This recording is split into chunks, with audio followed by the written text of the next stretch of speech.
You have been taught that peace comes from control. They told you that if you planned enough, thought enough, prepared enough, and stayed ahead of every problem, then life would finally feel safe. But if that were true, why does the mind become more tired the more it tries to manage everything?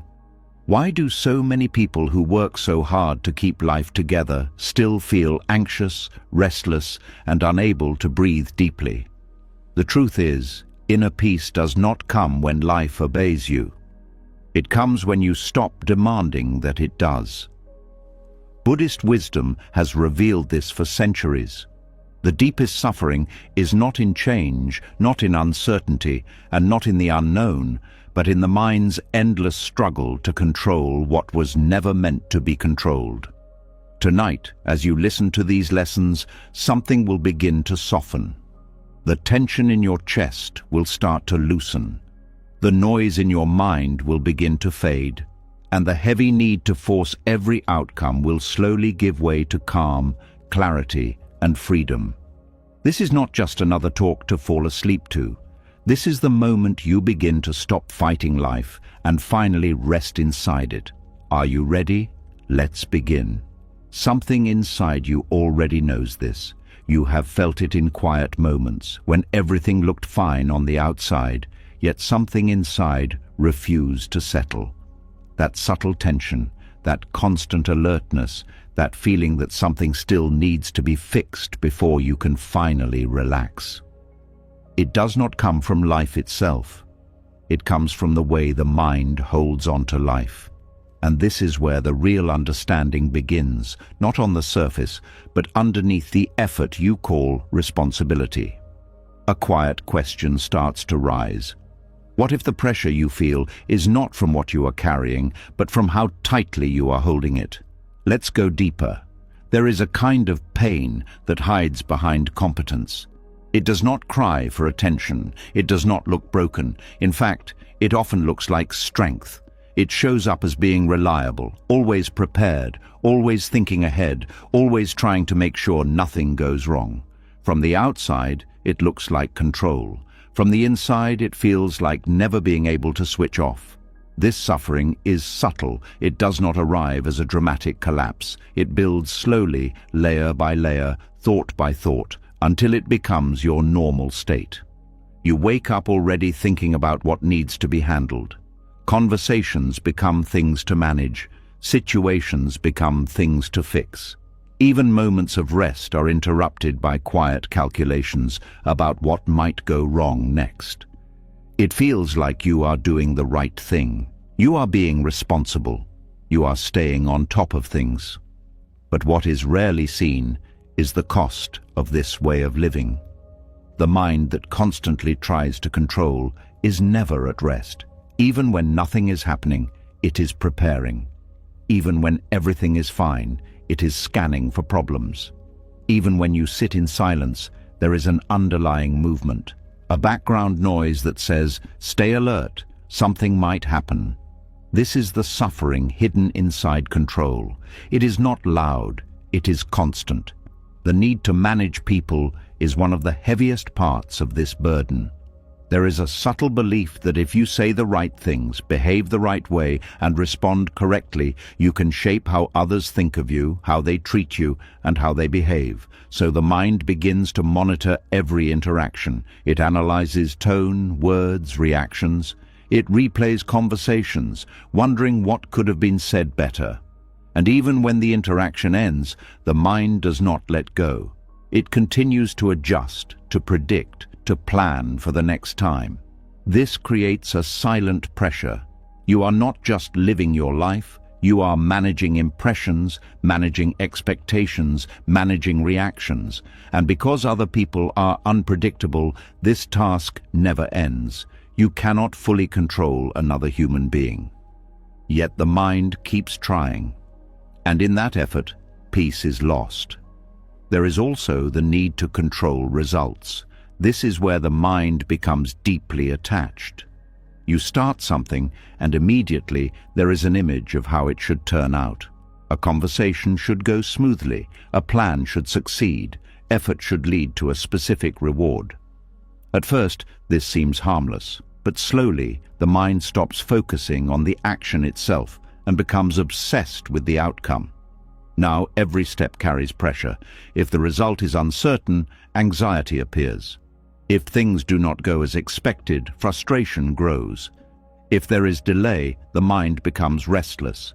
It starts pushing harder, thinking more, trying to force things into place, and even when the result is achieved, the peace does not last.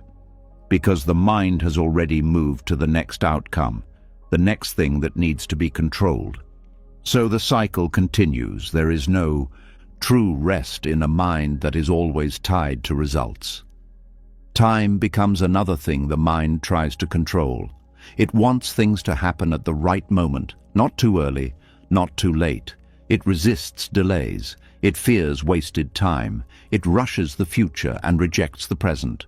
You start to feel that life should be moving faster or differently or more smoothly, and when it does not, tension builds, waiting becomes uncomfortable, uncertainty becomes unbearable. The present moment feels like an obstacle instead of a place to live. This creates a constant feeling of being out of sync with life. Instead of flowing with time, the mind fights it. And this fight creates exhaustion. Uncertainty is perhaps the most difficult part. The mind does not like not knowing. It wants clarity, guarantees, answers. It wants to feel safe by understanding what will happen next. But life does not work that way. No matter how much you plan, there are always variables beyond your reach. Other people make their own choices. Circumstances shift. Things change without warning. And yet, the mind continues to demand certainty. This demand creates fear. Not because uncertainty is dangerous, but because the mind treats it as if it is. So it tries to reduce that uncertainty by thinking more, planning more, preparing more. But the more it tries, the more it realizes it cannot fully succeed. And this creates a deeper level of anxiety. It feels like standing on unstable ground, constantly trying to make it solid. But the ground was never meant to be fixed. The deeper truth is this: control is not the same as stability. It only feels that way. Control gives the illusion that if you try hard enough, think carefully enough, and manage everything correctly, you can create a predictable life. But life is not predictable. And every time reality does something unexpected, the illusion cracks. That crack is felt as stress. The more the mind tries to hold everything together, the more fragile everything feels, because the system depends on constant effort. The moment that effort weakens, everything seems like it might fall apart. So the mind becomes even more vigilant. It tightens its grip. It tries harder. But this only increases the pressure. There is also a hidden identity inside control. It becomes part of who you believe you are. You start to see yourself as the one who keeps things together, the one who solves problems, the one who handles everything. And while this can feel empowering, it also becomes a trap. Because now, letting go feels like losing yourself. If you are not controlling, who are you? If you are not managing, what are you doing? So even when the mind is tired, it continues. Not because it wants to, but because it does not know how to stop. This is why control becomes addictive. It creates a temporary sense of safety. It gives the feeling that something is being done, that things are under control. But underneath, the tension remains, and over time, it grows. The body starts to feel it: tight shoulders, shallow breathing, restlessness, even in stillness, difficulty relaxing, difficulty being present. The mind starts to feel it too. Overthinking, doubt, irritation, a constant sense that something is not quite right. And yet, it is hard to trace it back to control, because control has been disguised as responsibility for so long. But responsibility does not require tension. Responsibility does not require fear. Responsibility does not require the constant need to predict and manage everything. True responsibility is simply doing what can be done in the moment, with clarity, without clinging to what happens next. Control goes beyond that. It tries to take ownership of things that were never yours to own. It tries to shape outcomes that depend on countless causes beyond your reach. It tries to freeze a reality that is always moving, and in doing so, it creates resistance. That resistance is what hurts. Not the situation, not the uncertainty, but the constant pushing against what is. This is why even small things can feel overwhelming. It is not the size of the problem. It is the accumulated pressure of trying to control everything at once. When the mind finally pauses, even for a moment, there is a glimpse of something different, a space without tension, a moment where nothing needs to be fixed, a brief sense that everything is already okay, even if nothing has been resolved. That moment is important because it shows something that is often missed. Peace is not created by control. It is revealed when control stops. This does not mean you stop acting. It does not mean you stop caring. It does not mean you abandon your life. It means you stop trying to control what cannot be controlled. You stop carrying what was never yours to carry. You stop fighting a reality that is already unfolding on its own. And in that shift, something begins to loosen. The grip softens. The mind becomes quieter. The body begins to relax. Not because everything is perfect, but because the need for everything to be perfect has started to dissolve. And in that space, something deeper begins to emerge. Not effort, not tension, but a quiet sense of ease. And that ease is not something you create. It is something that was always there, hidden underneath the struggle to control. Now that this hidden suffering has been seen more clearly, something else begins to come into focus. Because the need to control is not random. It comes from a deeper place. A place that believes it needs control to feel safe. And understanding that place changes everything. As the grip begins to loosen, something uncomfortable starts to surface. Not relief, not immediately, something deeper, a quiet unease that was always there, just hidden beneath all the effort. Because when control starts to fade, the mind no longer feels as certain as it used to, and that is when the real attachment reveals itself. It was never just about control. It was about needing life to behave in a certain way in order to feel safe. And this is where the next layer unfolds. There is a subtle dependence most people never question. It does not look like fear at first. It looks like preference, like structure, like wanting things to make sense. But underneath it, there is something much stronger. A need for life to be predictable. There is a quiet comfort when things go as expected, when people respond the way they should. When plans unfold without disruption, when the future seems clear, even if only for a moment. In those moments, the mind relaxes, not because everything is perfect, but because it feels like it understands what is happening. And that understanding gives a temporary sense of control. But this comfort comes at a cost. Because the moment something shifts, even slightly, the mind reacts. A message is not answered the way it was expected. A plan changes. Someone behaves differently. A situation turns uncertain. And immediately, something inside tightens. That tightening is not random.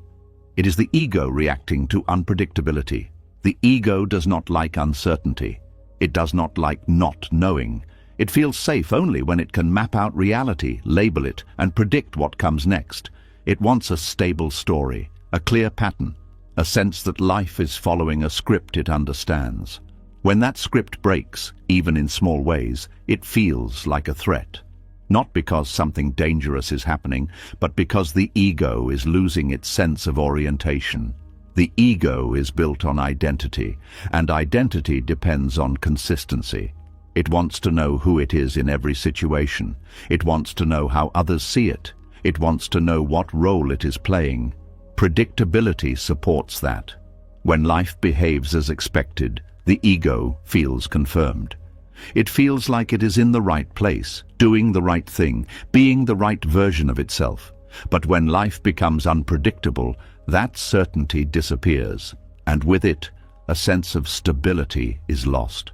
This is why small disruptions can feel bigger than they are.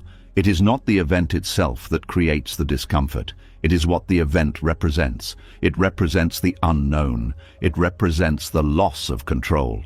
It represents the collapse of the story the ego was holding on to. And that collapse feels unsettling. The ego quickly tries to restore order. It begins analyzing, questioning, searching for explanations.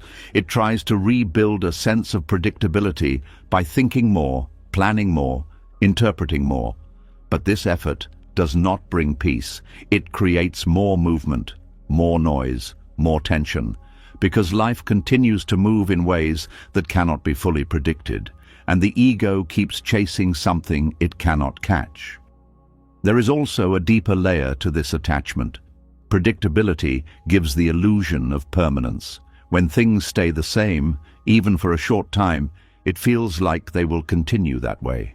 It creates a false sense that stability can be maintained, that change can be minimized, that uncertainty can be reduced. But life is constantly shifting. Everything changes, whether slowly or suddenly. People evolve, circumstances shift, emotions rise and fall. Situations transform in ways no one can fully control, and the ego resists this. It tries to hold on to familiar patterns. It prefers repetition over change. It clings to what it knows, even if what it knows is not fulfilling, because familiarity feels safer than the unknown. This is why people often stay in situations that no longer serve them, not because they are unaware, but because leaving would mean stepping into unpredictability. And unpredictability feels threatening to the ego, so it chooses what is known over what is true. It chooses comfort over growth. It chooses stability over peace. But that stability is fragile because it depends on life staying the same, and life does not stay the same. So the ego remains in a constant state of adjustment. It tries to maintain predictability in an unpredictable world. It tries to create fixed outcomes in a reality that is always moving, and this creates ongoing tension. Even when things seem stable, there is a background awareness that they might change. That awareness creates subtle anxiety, a quiet anticipation that something could go wrong. So even in moments of calm, the mind is not fully at ease. It is waiting, watching, preparing. This is the hidden cost of needing predictability. Peace becomes conditional. It depends on things going a certain way. It depends on life behaving within certain boundaries. And because those boundaries cannot be guaranteed, peace remains unstable. The ego then becomes more rigid. It starts to define what is acceptable and what is not. It creates expectations for how life should unfold. It sets conditions for when it can relax, when it can feel safe, when it can let go. And those conditions are rarely met completely. So the mind stays active, always adjusting, always comparing, always measuring reality against expectation. This creates a subtle but constant dissatisfaction. Because reality is never exactly as the ego wants it to be. There is always something slightly off, something that does not match, something that needs to be corrected. And so the cycle continues. The ego's addiction to predictability keeps the mind locked in a loop of expectation and reaction, a loop of control and disappointment, a loop of seeking stability in a world that does not offer it. This is why true peace feels distant, not because it is far away, but because the conditions placed on it are too strict. The ego says, "I will be at peace when things are certain." But certainty never fully arrives. So peace keeps getting postponed. What Buddhist wisdom reveals is something very different. Peace is not found in predictability. It is found in the absence of the need for it. It is not about making life stable. It is about becoming stable within life's instability. This is a completely different direction. Instead of trying to shape reality into something predictable, the focus shifts to understanding the nature of reality itself. Reality is uncertain. Reality is changing. Reality is not fixed. And when this is seen clearly, something begins to soften. The resistance starts to fade, not because uncertainty disappears, but because it is no longer being treated as a problem. The ego's grip loosens. The need to know everything in advance begins to dissolve, and in that space, a different kind of stability appears. Not the stability of fixed outcomes, but the stability of not needing them. This stability does not depend on circumstances. It does not depend on how things unfold. It comes from letting go of the demand for predictability, from allowing life to move without trying to control every step, from accepting that not everything needs to be known in order to be okay. This acceptance is not passive. It is not giving up. It is a deep understanding that life cannot be fully predicted, and that trying to do so only creates suffering. When this understanding becomes clear, the mind becomes lighter. It stops chasing certainty. It stops forcing explanations. It becomes more open, more flexible, more at ease with not knowing. And in that openness, peace begins to emerge, not as something created, but as something uncovered, something that was always there, beneath the need for everything to make sense. Now, as this attachment to predictability becomes more visible, another layer begins to reveal itself. Because if the ego fears unpredictability this deeply, there must be something it believes is at risk. And understanding that fear takes this journey even deeper. As the need for predictability begins to loosen, something deeper starts to show itself. It is no longer just about wanting life to go a certain way. There is a deeper reaction, something more instinctive, almost automatic. The moment things become unclear, the moment the future is not visible, something inside tightens again. Not because something has gone wrong, but because something feels threatened. And this is where the real question begins to unfold. What exactly feels at risk when nothing harmful is actually happening? Let's go deeper. There is a quiet discomfort that appears the moment certainty disappears. It does not need a real danger. It does not require a clear problem.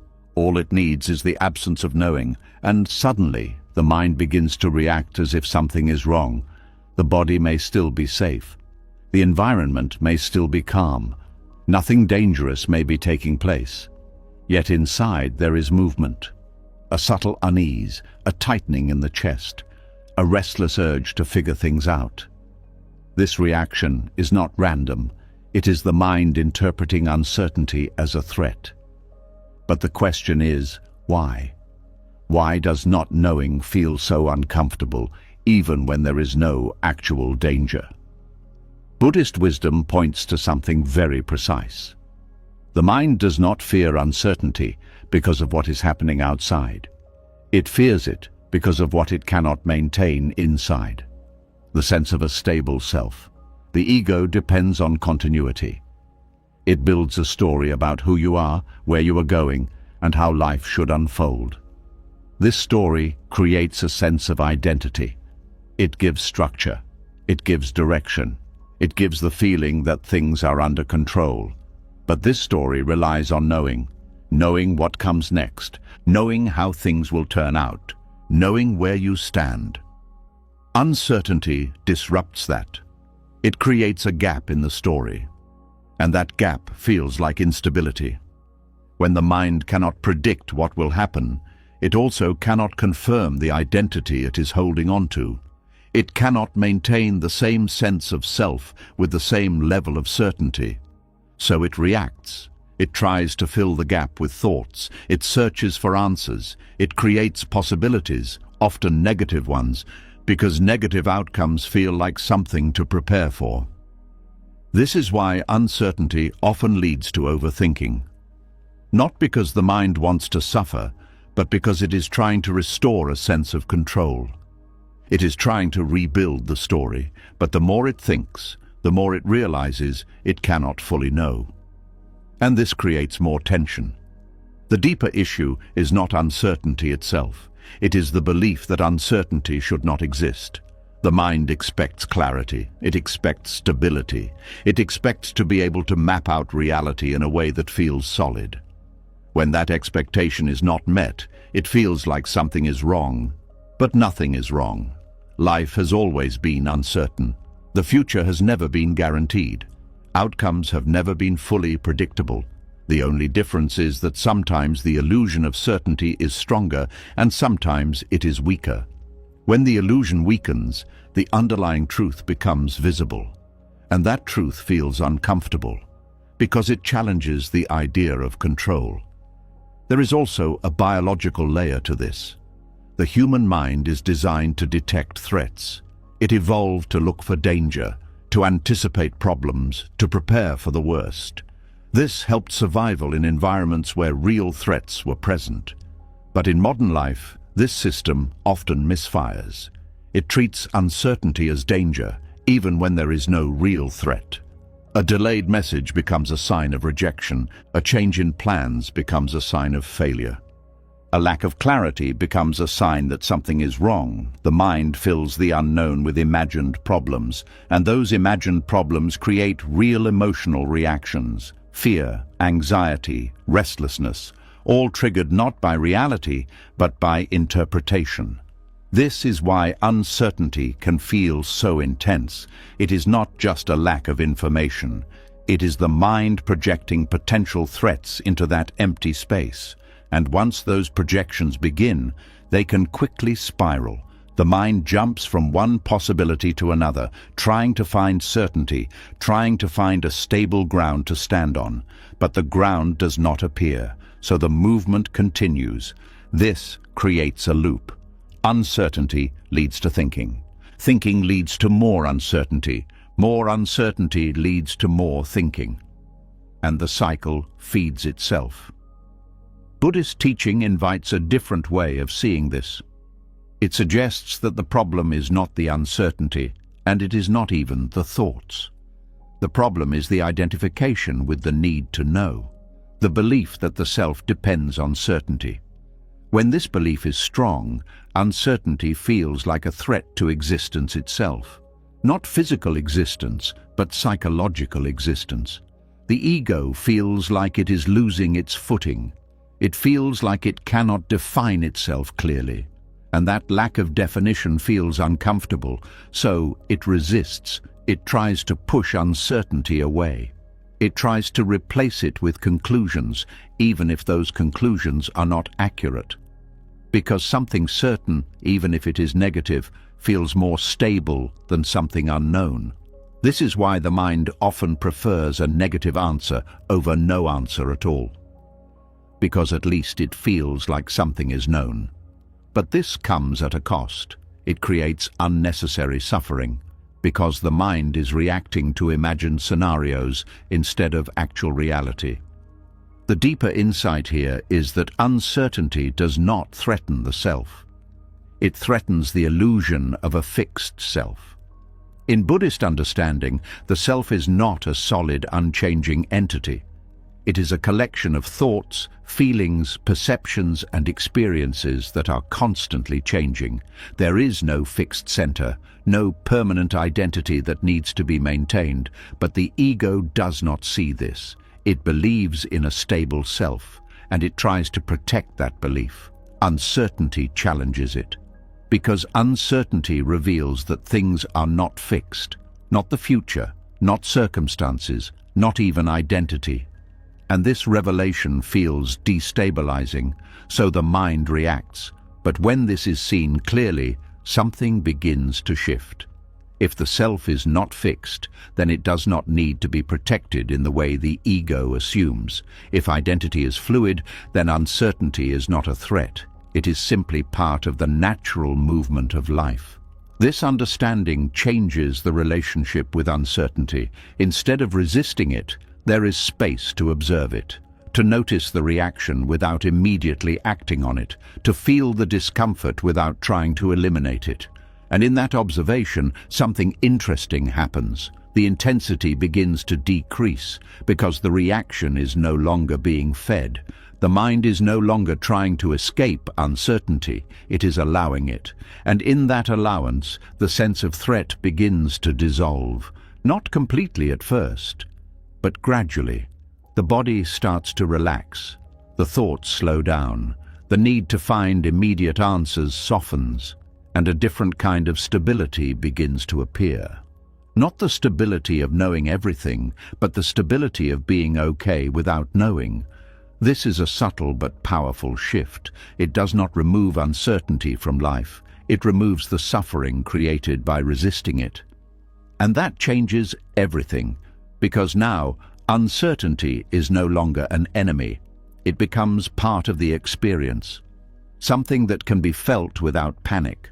Something that can exist without being turned into a problem. This creates a new kind of freedom. The freedom to move through life without needing constant reassurance. The freedom to experience the present moment without projecting into the future. The freedom to allow things to unfold without forcing them into a fixed shape. And in that freedom, peace begins to deepen, not as a result of controlling life, but as a result of no longer being controlled by the need to control. Now, as this fear of uncertainty becomes clearer, another layer begins to emerge. Because even though the mind fears the unknown, it also tries to deal with it in a very specific way. It starts to plan, to prepare, to organize life in a way that feels manageable. And this leads to another subtle trap that often goes unnoticed. As the fear of uncertainty begins to reveal itself, the mind does something that feels logical, even intelligent. It tries to reduce that uncertainty. It begins to plan, to organize, to prepare for every possible outcome. At first, this seems like wisdom. It feels responsible, even necessary. But if you look closely, something else is happening beneath the surface. The planning is not just about preparation anymore. It becomes a way to feel safe. And this is where the next layer quietly takes hold. There is a strange comfort in having a plan. Even if nothing has happened yet, even if the future has not arrived, the mind feels calmer when it believes it has already mapped things out. It creates a sense of direction, a sense of order, a sense that things are under control. But that sense is fragile, because the plan exists in the mind, not in reality. And reality does not follow the mind. There is a subtle shift that happens when planning moves from being useful to becoming excessive. At first, planning is a tool. It helps organize action. It helps bring clarity to what can be done. It serves a purpose. But slowly, without being noticed, it becomes something else. It becomes a shield. The mind begins to believe that if it can think far enough ahead, if it can prepare for every possibility, if it can cover every angle, then it can prevent discomfort. It can avoid failure. It can control outcomes. And this belief creates a quiet attachment. Now, planning is no longer about action. It is about protection. The mind starts to spend more time in the future than in the present. It begins to rehearse situations that have not happened. It creates scenarios, solutions, responses. It tries to solve problems that do not yet exist. This feels productive, but it is not the same as being present. It is a movement away from reality. The more the mind plans, the more it feels like it is doing something important. It feels like progress. It feels like safety is being built. But underneath, there is still tension, because no matter how much is planned, there is always something unknown. And the mind knows this, so it plans more and more and more. This is how planning becomes a trap, not because planning itself is wrong, but because of what it begins to represent. It starts to represent control over life. The mind confuses preparation with power. It begins to believe that if it can plan well enough, it can shape reality into something predictable. It can reduce uncertainty to a manageable level. It can create a future that feels secure. But this is an illusion, Because life does not follow plans. Plans are based on assumptions. They depend on conditions staying the same, on people behaving in certain ways, on circumstances aligning as expected. But life is constantly changing. Conditions shift. People act in ways that cannot be predicted. Situations unfold in unexpected directions. And when reality does not match the plan, the mind reacts. It feels frustrated. It feels unsettled. It feels like something has gone wrong. But nothing has gone wrong. The plan was never guaranteed. The discomfort comes from the expectation that it should have been. This is where the illusion becomes clear. Planning gives the feeling of control, but it does not provide actual control. It gives a temporary sense of certainty, but it cannot remove uncertainty. And when the mind depends on that sense of certainty, it becomes vulnerable. Because the moment the plan breaks, the sense of safety breaks with it. This creates a cycle. The mind plans to feel safe. The plan fails to provide lasting safety. The mind feels anxious again, so it plans even more, trying to fix the discomfort it created. This cycle can become endless. It can take over the way the mind operates. Even simple situations become complicated. Every decision requires analysis. Every possibility needs to be considered. Every outcome needs to be prepared for. This creates mental fatigue, because the mind is trying to do something it cannot fully do. It is trying to control the future. There is also a deeper issue. Over-planning disconnects you from the present moment. When the mind is always ahead, always thinking about what comes next, it loses contact with what is happening now, and the present moment is the only place where life is actually experienced. So even if everything is planned perfectly, even if the future unfolds in a favorable way, there is still a sense of something missing. Because the mind was never fully here, it was always somewhere else. Planning becomes a way of avoiding the present, not intentionally, but as a side effect. The mind feels more comfortable dealing with imagined futures than with the uncertainty of the current moment. So it stays there. But this creates a subtle emptiness, because life is not happening in those imagined futures. It is happening now, and when the mind is not here, it cannot fully experience it. This is why people often reach moments they have planned for and still feel unsatisfied. The outcome is there, but the presence was not. So the experience feels incomplete. There is also the emotional cost of over-planning. When the mind becomes attached to a plan, it becomes attached to a specific outcome. It starts to expect things to happen in a certain way, and when they do not, there is disappointment. Not because the situation is necessarily bad, but because it did not match the expectation. This creates unnecessary suffering, because the pain is not coming from reality. It is coming from the difference between reality and the plan. The more detailed the plan, the greater the attachment. And the greater the attachment, the stronger the reaction when things change. This makes the mind more rigid, less flexible, less able to adapt. Instead of responding to life as it unfolds, the mind tries to force life to match what was imagined. And this creates resistance. That resistance is felt as stress, as frustration, as a constant sense that things are not going the way they should. But life is not designed to follow a script. It is dynamic, it is unpredictable, it is constantly adjusting. And when the mind insists on fixed outcomes, it goes against that nature. This creates friction. Buddhist wisdom offers a different perspective. It does not reject planning. It does not suggest abandoning responsibility. It simply points out the difference between wise preparation and attachment to outcomes. Wise preparation is flexible. It is based on what can be done now without clinging to what must happen later. It allows for change. It accepts that things may unfold differently. It is rooted in the present. Controlling planning is rigid. It is based on needing the future to match expectations. It resists change. It creates pressure. It is rooted in fear. The difference is subtle but important. One creates clarity, the other creates tension. When this difference is understood, something shifts. Planning becomes lighter. It is no longer a way to control life. It becomes a way to support action without becoming attached to results. The mind starts to trust that it does not need to predict everything to be okay. It begins to accept that uncertainty is part of life, that not everything can be known in advance, and that this is not a problem. This acceptance brings relief, because the pressure to figure everything out begins to fade.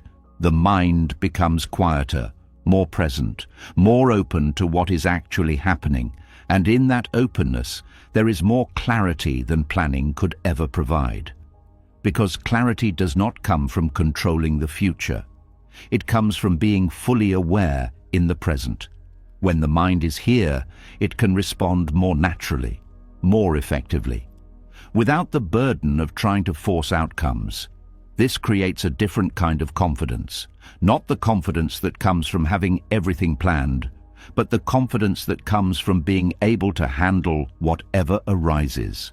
This is real stability, not dependent on plans, not dependent on certainty, but rooted in awareness. As this illusion of control through planning begins to dissolve, another pattern becomes visible, because even when planning fades, there is still something the mind holds on to very tightly, a deep attachment, not just to preparation, but to outcomes themselves. And this is where the next layer begins to reveal itself. As the illusion of control through planning begins to loosen, something deeper quietly comes into view. Even when the plans are dropped, even when the mind tries to stay present, there is still a pull. A subtle but powerful force that keeps the mind tied to the future. It is not the plan anymore, it is the result. And this is where the next layer reveals itself. There is a quiet tension that appears the moment the heart says, "This must happen." It does not shout, it does not always feel urgent, but it sits there beneath the surface, shaping how you feel, how you think, and how you experience every moment. It is the craving for a specific outcome. It begins very subtly. You take an action, and along with that action comes an expectation, a picture of how things should turn out, a desired result that feels important, sometimes even necessary. At first it feels natural. It feels like direction, like purpose, but slowly, without being noticed, something changes. The action is no longer enough. Now the result becomes everything, and this is where attachment is born. The mind starts to link its sense of peace to whether that outcome happens or not. It begins to say, without saying it directly, "I will feel okay when this works out. I will relax when this goes my way. I will be at ease when this result appears." And just like that, peace is moved into the future. It is no longer here, it is waiting. This creates a silent dependency. Now every moment leading up to that outcome carries pressure. There is a constant evaluation. Is it working? Is it getting closer? Is it going in the right direction? And if the answer is unclear, the mind becomes restless. If things seem to be going well, there is temporary relief. But even that relief is unstable because it depends on the outcome continuing to move in the desired direction. So the mind watches closely. It holds on. It does not relax. This is the hidden nature of craving. It does not always feel like desire. Sometimes it feels like hope. Sometimes it feels like motivation. Sometimes it feels like commitment. But underneath all of it, there is attachment. An emotional dependence on something that has not yet happened. And this dependence creates tension, because the outcome is not in your control. No matter how much effort is applied, no matter how much attention is given, the result depends on many factors. Other people, changing conditions, timing, and countless variables that cannot be fully managed. And the mind knows this, even if it does not admit it. So it becomes anxious. It tries to secure the outcome by thinking more, by doing more, by holding on tighter. But this does not create certainty. It only creates more movement, more tension, more attachment. There is also a deeper layer to this craving. The outcome is not just something you want. It becomes something you believe you need. It starts to carry meaning about who you are. If it happens, it confirms something about you. It validates you. It gives you a sense of worth, success, or belonging. If it does not happen, it feels like a loss, not just of the outcome, but of what it represents.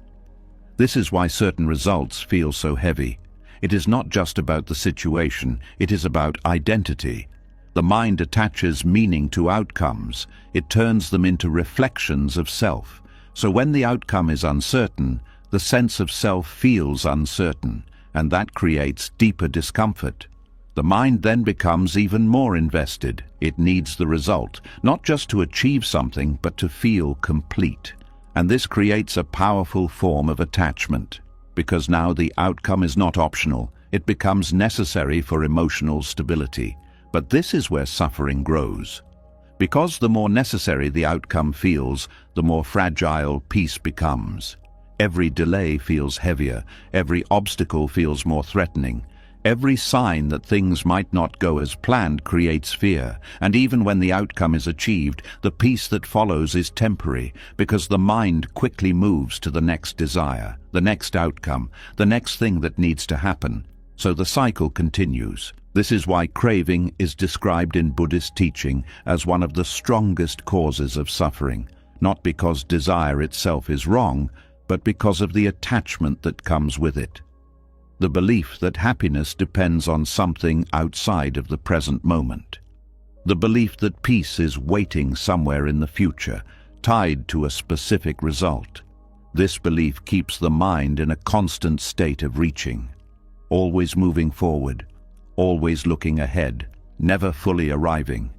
There is also the emotional instability that comes with this pattern. When the mind is attached to outcomes, emotions become dependent on progress. If things seem to be going well, there is excitement, hope, even joy. If things become uncertain, there is worry, doubt, tension. If things go wrong, there is disappointment, frustration, sometimes even despair. So the emotional state is constantly shifting, not because of what is happening in the present, but because of how the future is imagined. This creates a lack of grounding. The mind is not stable, it is moving with every perceived change in direction, and this movement creates exhaustion because it never stops. There is always something at stake, something to gain, something to lose, and as long as the mind is tied to outcomes, it cannot fully rest, because it is always waiting for something to happen before it allows itself to be at peace. This waiting becomes a habit, a way of living, a constant postponement of contentment. But what is rarely seen is that the outcome itself does not contain peace. The peace that seems to come from achieving something is actually the temporary release of craving. For a moment, the mind stops wanting. For a moment, it is satisfied. And in that moment, there is peace. But the mind does not recognize this. It thinks the peace came from the outcome. So it starts chasing the next one, not realizing that it is chasing the same temporary release over and over again. This is the illusion. The outcome is not the source of peace. The absence of craving is. And when this is seen clearly, something begins to shift. The relationship with outcomes starts to change. They are no longer seen as sources of identity or emotional stability. They become simply results. Things that may happen or may not happen. Things that can be worked toward but not clung to. This does not remove action. It does not remove effort. It removes attachment. It allows action to come from clarity, not from need, from presence, not from pressure.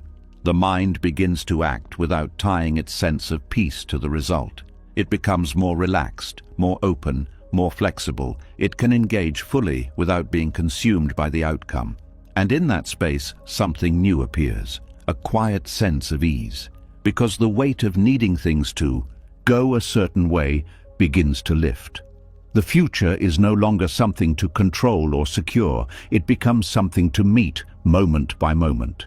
And this changes the entire experience of life. Because now the present is no longer a means to an end. It becomes enough on its own. This is where real peace begins to grow. Not from achieving specific outcomes, but from releasing the need for them to define how you feel. And as this attachment to outcomes becomes clearer, something even deeper begins to reveal itself. Because underneath the craving, there is something else, something that gives it its intensity, a deeper force that drives the need to control, to plan, and to attach. And understanding that force opens the next door. As the attachment to outcomes begins to loosen, something deeper starts to come into focus. It becomes clear that the craving was never just about the result. It was protecting something. It was trying to avoid something. Beneath the need for things to go a certain way, there is a quieter force, one that has been there all along. It is not control itself that drives the struggle. It is what control is trying to keep away. And this is where everything becomes more honest. There is a kind of discomfort that is not always easy to face. It does not come with clear words. It does not always explain itself, but it sits underneath thoughts, underneath reactions, underneath the constant effort to manage life. It is fear, not loud fear, not always visible fear, but a steady presence that shapes decisions, expectations, and behavior in ways that are rarely questioned. The need to control does not begin as strength. It begins as protection. Somewhere along the way, the mind learned that certain experiences are painful. Loss hurts. Rejection stings. Embarrassment lingers. Disappointment leaves a heavy feeling. Powerlessness feels unbearable. These experiences leave impressions, not always dramatic, but deep enough to be remembered. And once they are remembered, the mind begins to organize itself around avoiding them. This is where control begins. It is not about managing life perfectly. It is about trying to avoid feeling certain things again. The mind starts to believe that if it can predict outcomes, it can prevent pain. If it can shape situations, it can avoid loss. If it can influence how others respond, it can protect itself from rejection or judgment. So it begins to act.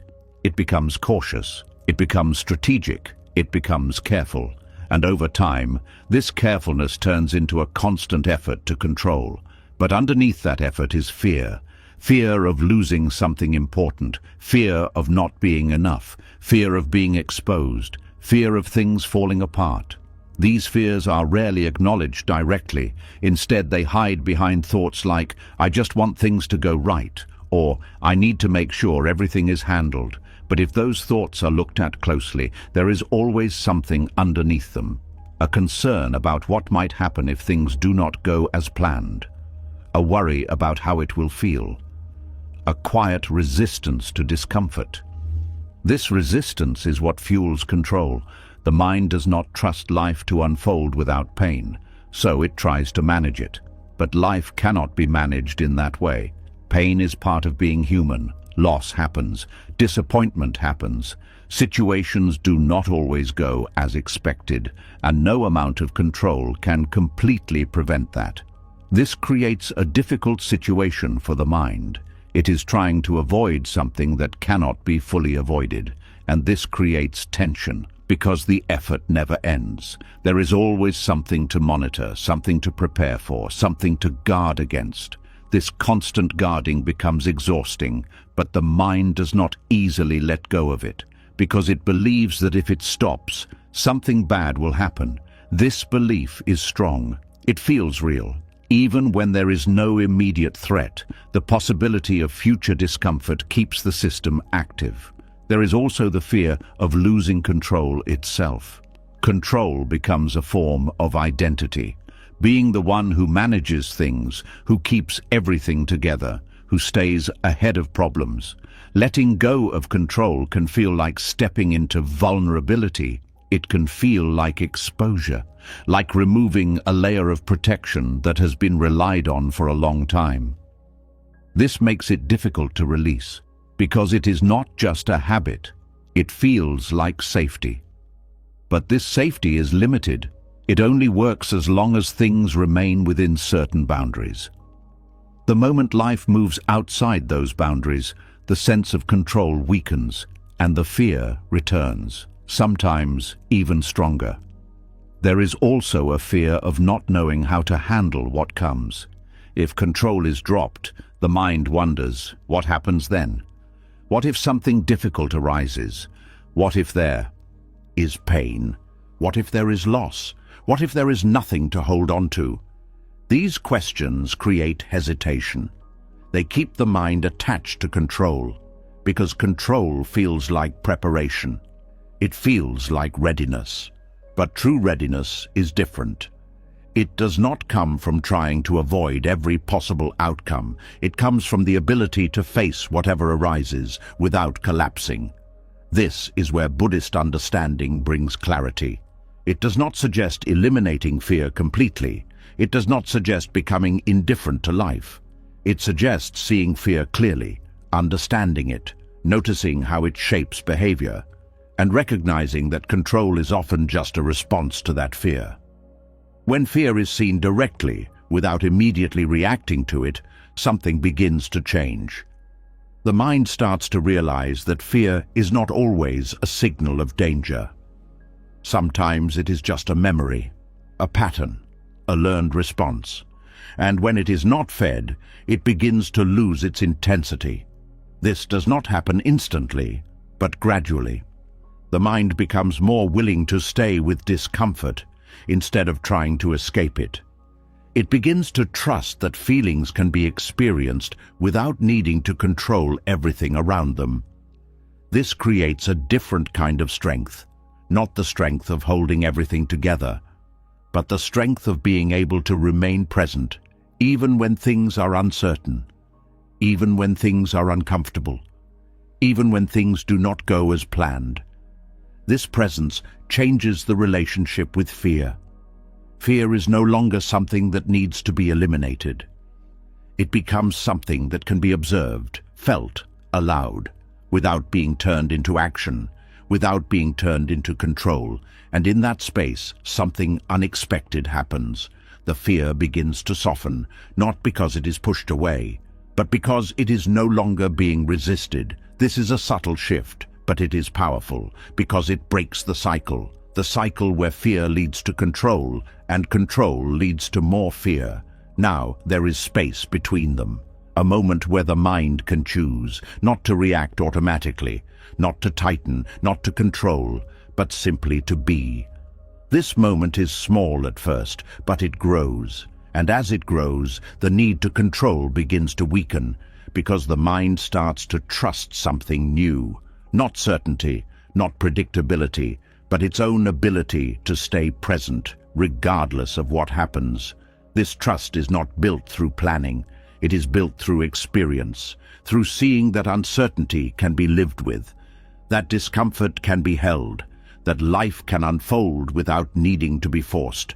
And this trust brings a different kind of peace, a deeper one that is not dependent on outcomes or plans or control, but rooted in presence, rooted in acceptance, rooted in the understanding that fear does not need to run the system. Now, as this deeper layer of fear becomes clearer, another pattern begins to emerge. Because even when fear is present, the mind still tries to deal with it in a very specific way. It tries to manage time itself, to speed things up, to delay things, to revisit what has already happened. And this creates another form of subtle suffering that often goes unnoticed. As fear begins to loosen its grip, the mind does not immediately become still. It looks for another way to protect itself, another way to regain a sense of control. And without even noticing, it turns towards something that feels invisible but powerful: time. It begins to move through it, shape it, chase it, resist it, and replay it, all in an attempt to feel safe again. And this is where a deeper layer of suffering quietly takes hold. There is a tension that comes not from what is happening, but from when it is happening. a subtle discomfort that appears when the present moment does not feel like the right moment. Something feels delayed, or too fast, or out of place. The mind begins to interfere. It tries to rush what has not yet arrived. It tries to hold on to what is already fading. It tries to rewrite what has already passed. And in doing so, it loses touch with the only moment that actually exists, the present. There is a restless urge to move ahead of life. The mind looks at where things are and immediately compares it to where they should be. It creates a gap between now and later, and then it tries to close that gap as quickly as possible. This creates pressure, a sense that things need to happen faster, that progress is too slow, that time is slipping away. So the mind pushes forward. It starts thinking about future outcomes, future conversations, future possibilities. It rehearses, predicts, prepares. It tries to arrive before life has unfolded.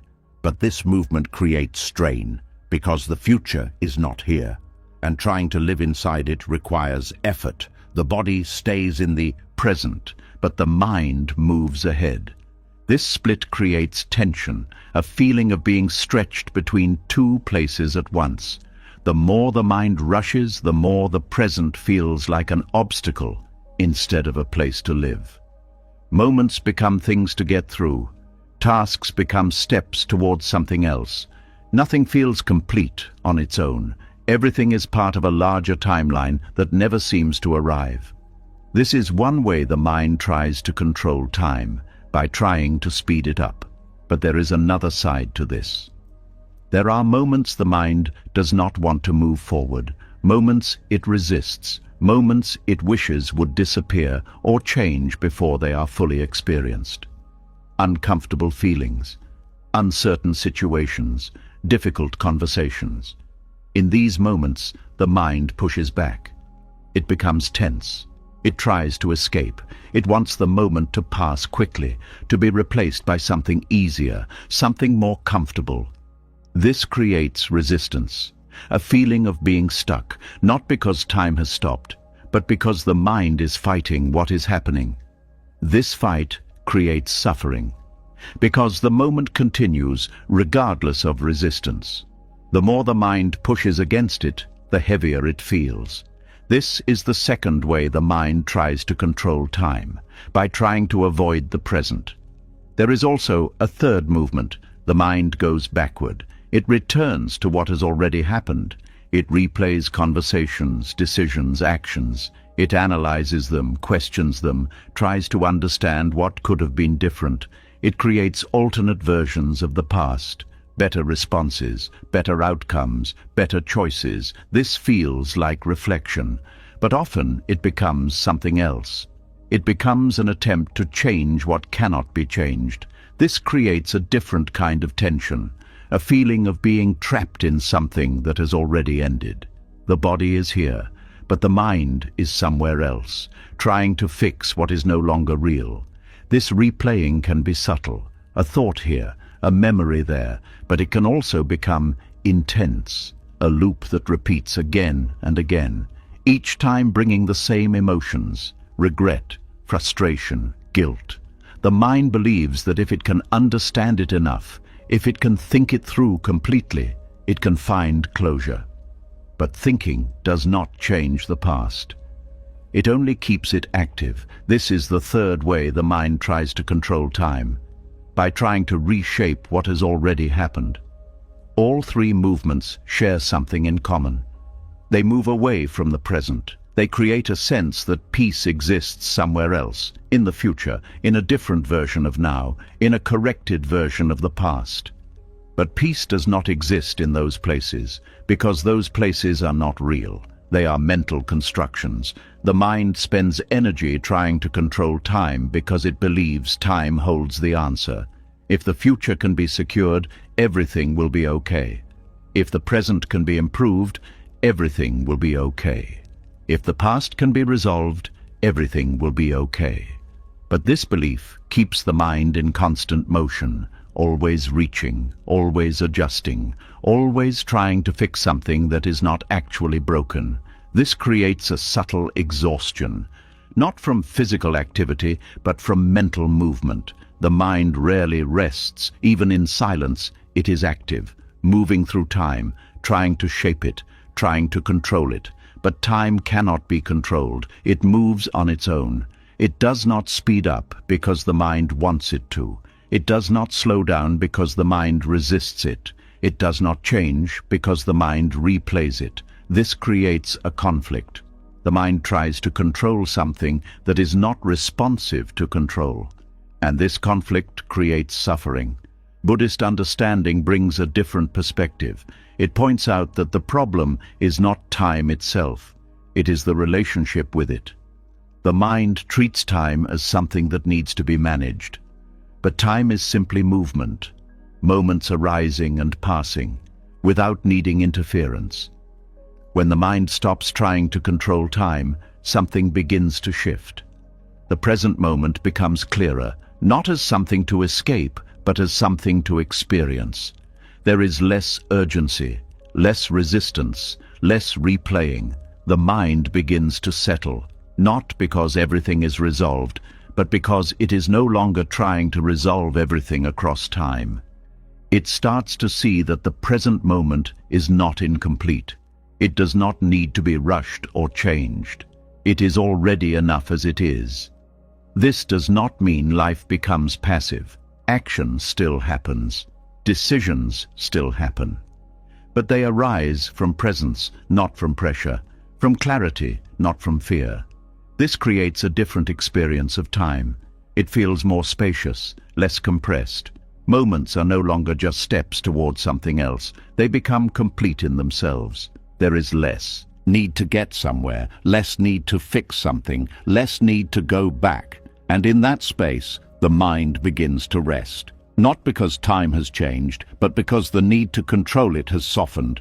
This rest is subtle, but it is real. It is not dependent on how fast things move or how slow. It is not dependent on what has happened or what will happen. It is simply the absence of resistance, and in that absence, peace begins to deepen. Not as something created, but as something uncovered, something that was always present, hidden beneath the movement of the mind through time. Now, as this relationship with time becomes clearer, another insight begins to emerge. Because if the mind cannot control time, and cannot control outcomes, and cannot control uncertainty, then something deeper must be shaping how life unfolds. Something beyond individual effort, something beyond personal will. And understanding that begins to shift the entire perspective. As the struggle with time begins to soften, a deeper realization starts to rise. The mind slowly sees that it cannot control the past, cannot rush the future, and cannot fully shape the present. And yet, life continues to move, events continue to unfold, and outcomes continue to arise. This brings a quiet but powerful question. If everything is happening but not fully under personal control, then what is actually guiding the way life unfolds? And this is where a deeper truth begins to reveal itself. There is a hidden complexity behind every moment that is rarely seen. Life does not move in straight lines. It does not follow a single intention, a single plan, or a single effort.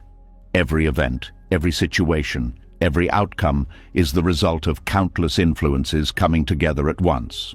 These influences are not always visible. Some are close, some are far. Some are recent, some are rooted deep in the past. They move silently, shaping reality in ways the mind cannot fully track. This is what Buddhist wisdom calls causes and conditions.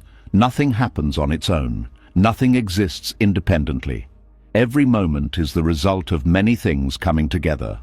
A conversation is not just words. It is mood, timing, past experiences, expectations, environment, and unseen emotional currents.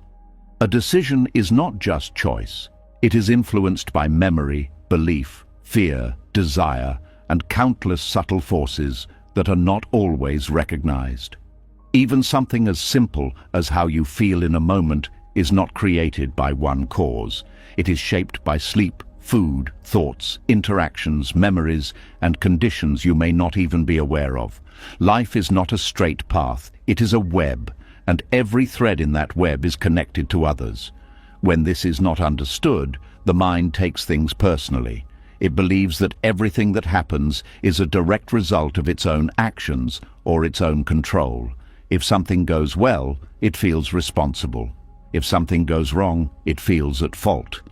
This creates pressure because it assumes that life should be manageable, that with enough effort, enough awareness, enough control, everything can be directed in a certain way.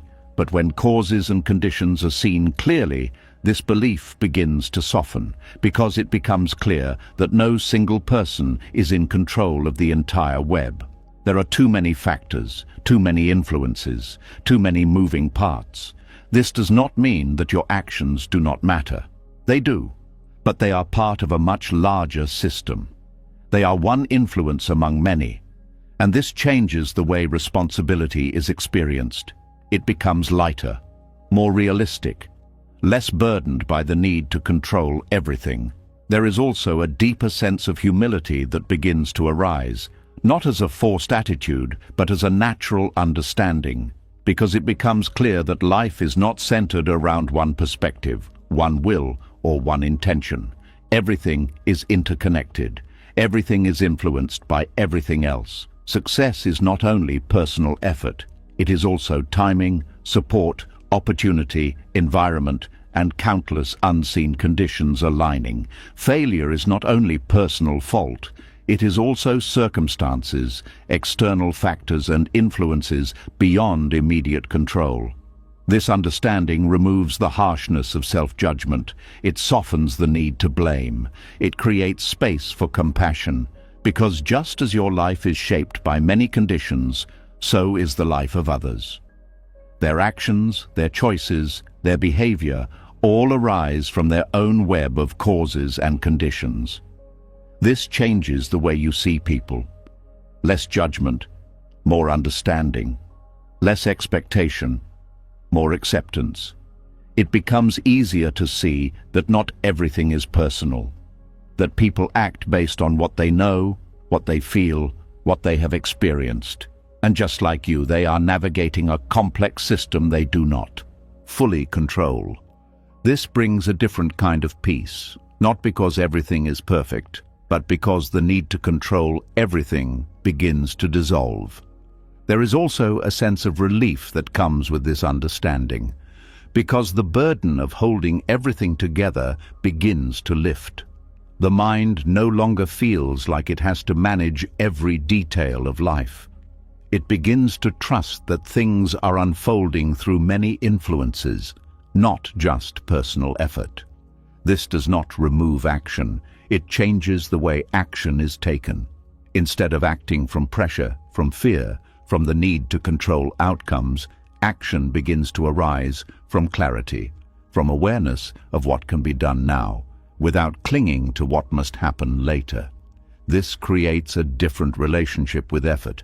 Effort becomes focused, present, free from the weight of needing to guarantee results.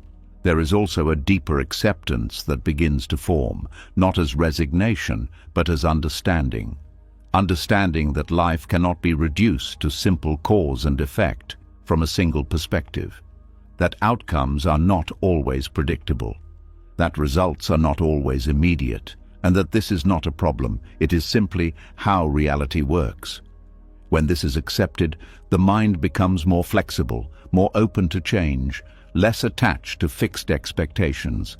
It becomes easier to adapt, to respond, to move with life instead of against it. This creates a sense of flow, not because everything is controlled, but because there is less resistance, less friction, less struggle. There is also a shift in how uncertainty is experienced. It no longer feels like something that needs to be eliminated. It becomes something that is natural. Because if life is shaped by countless causes and conditions, then not knowing everything is part of the process. Clarity comes when conditions allow it. Understanding comes when it is ready, and trying to force it only creates tension. This creates patience, a willingness to allow things to unfold, without rushing, without forcing, without needing immediate answers. And in that patience, there is calm, because the mind is no longer trying to control the entire web. It is simply participating in it. There is also a deeper sense of connection that begins to emerge, because when life is seen as interconnected, there is less separation, less sense of being alone, isolated, or solely responsible. Everything is part of a larger movement. Everything is influenced by everything else. This creates a sense of belonging, not in a social sense, but in an existential sense, a feeling that you are part of something larger, something flowing, something alive. And in that sense, there is ease, because the need to control everything begins to feel unnecessary. There is trust, not blind trust, but a quiet confidence that life is unfolding through processes that do not need constant interference. This trust is not based on certainty. It is based on understanding. Understanding that not everything needs to be known or controlled in order for things to move forward. This changes the entire experience of life, because now, instead of trying to dominate reality, there is a willingness to cooperate with it, to act where action is possible, to let go where control is not possible, to trust the unfolding without needing to define every step.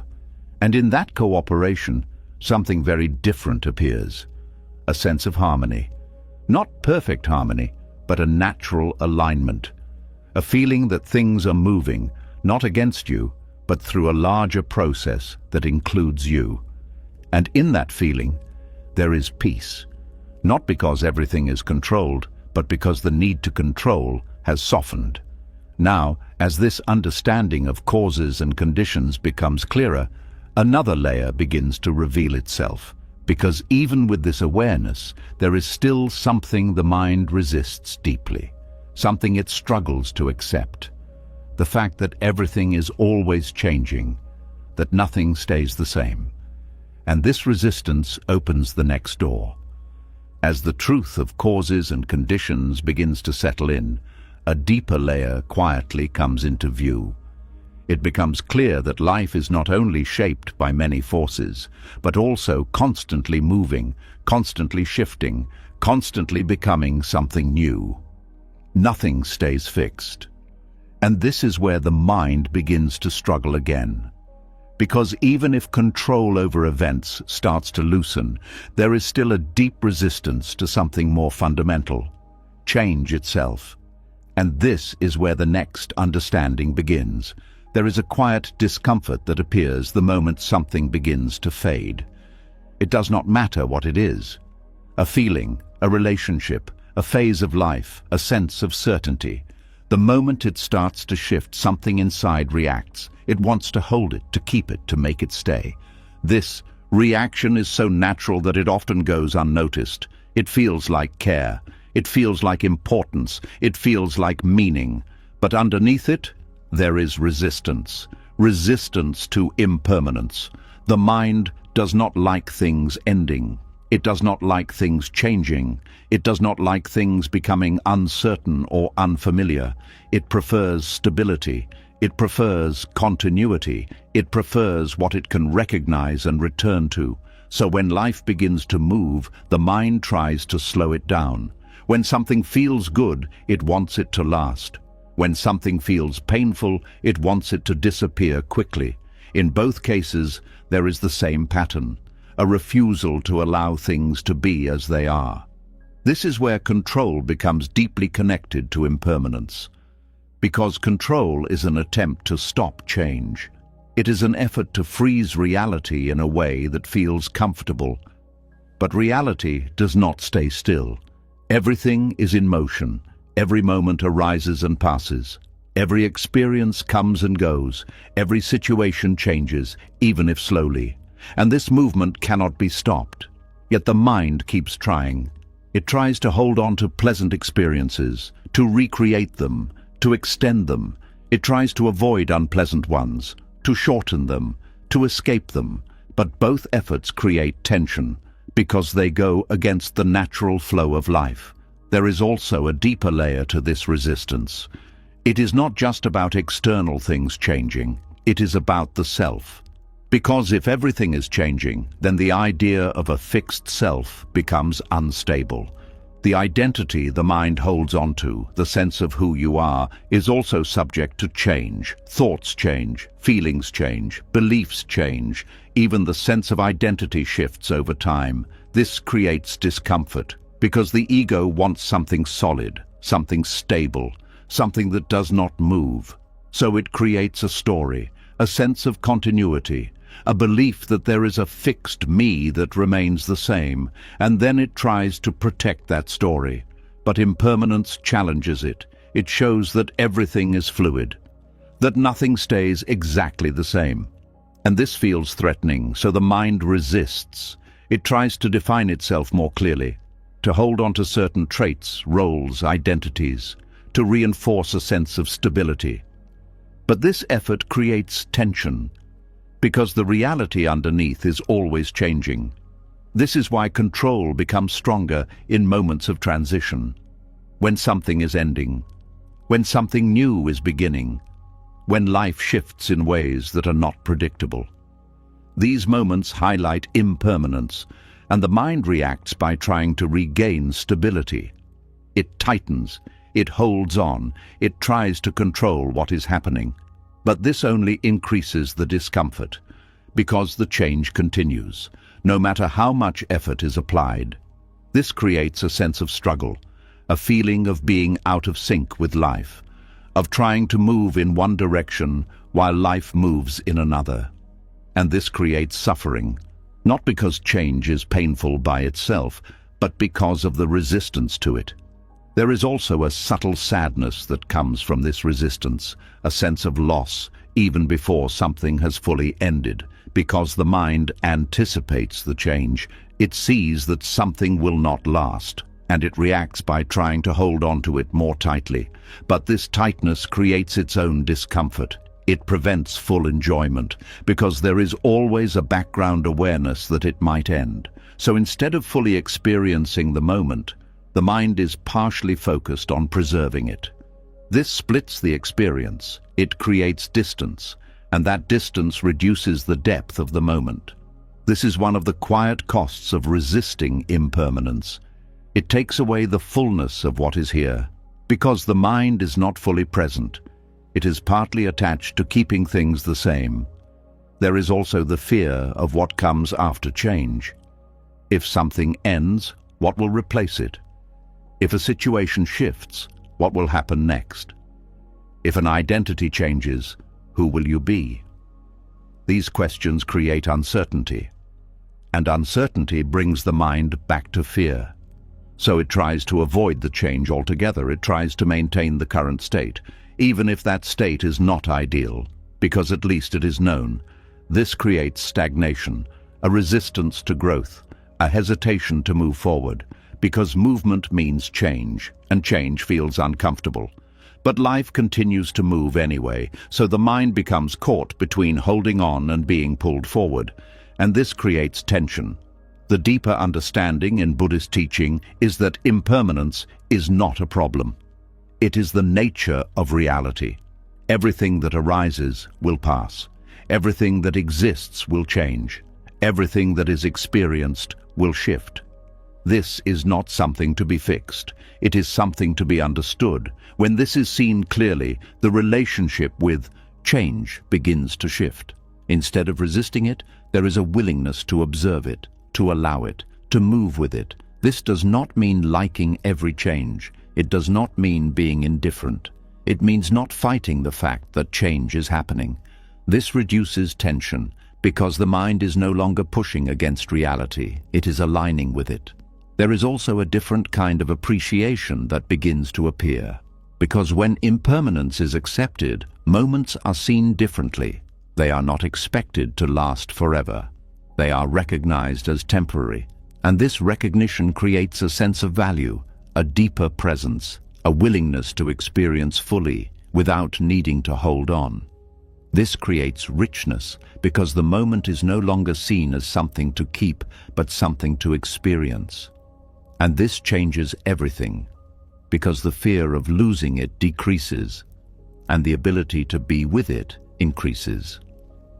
There is also a sense of release, because the pressure to maintain everything begins to fade.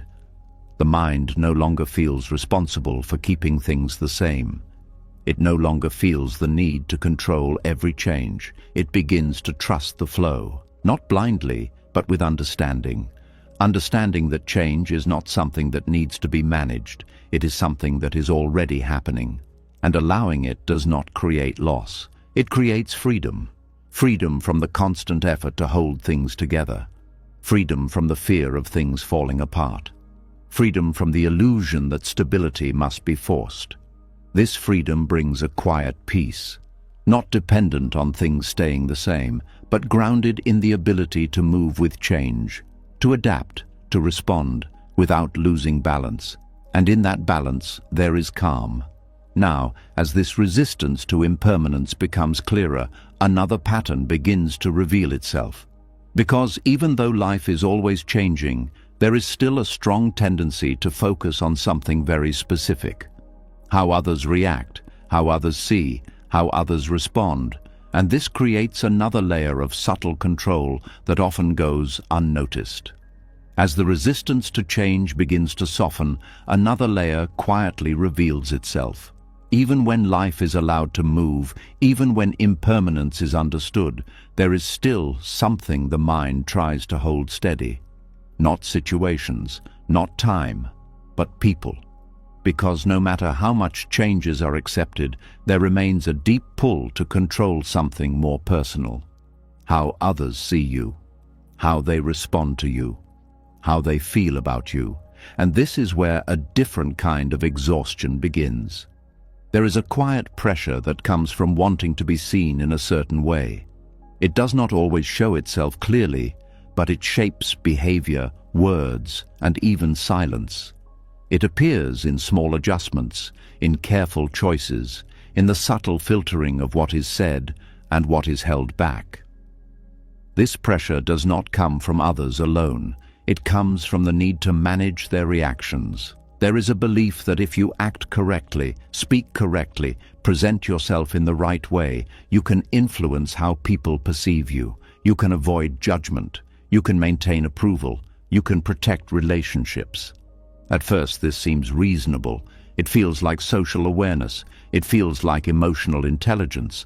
But over time, something begins to change.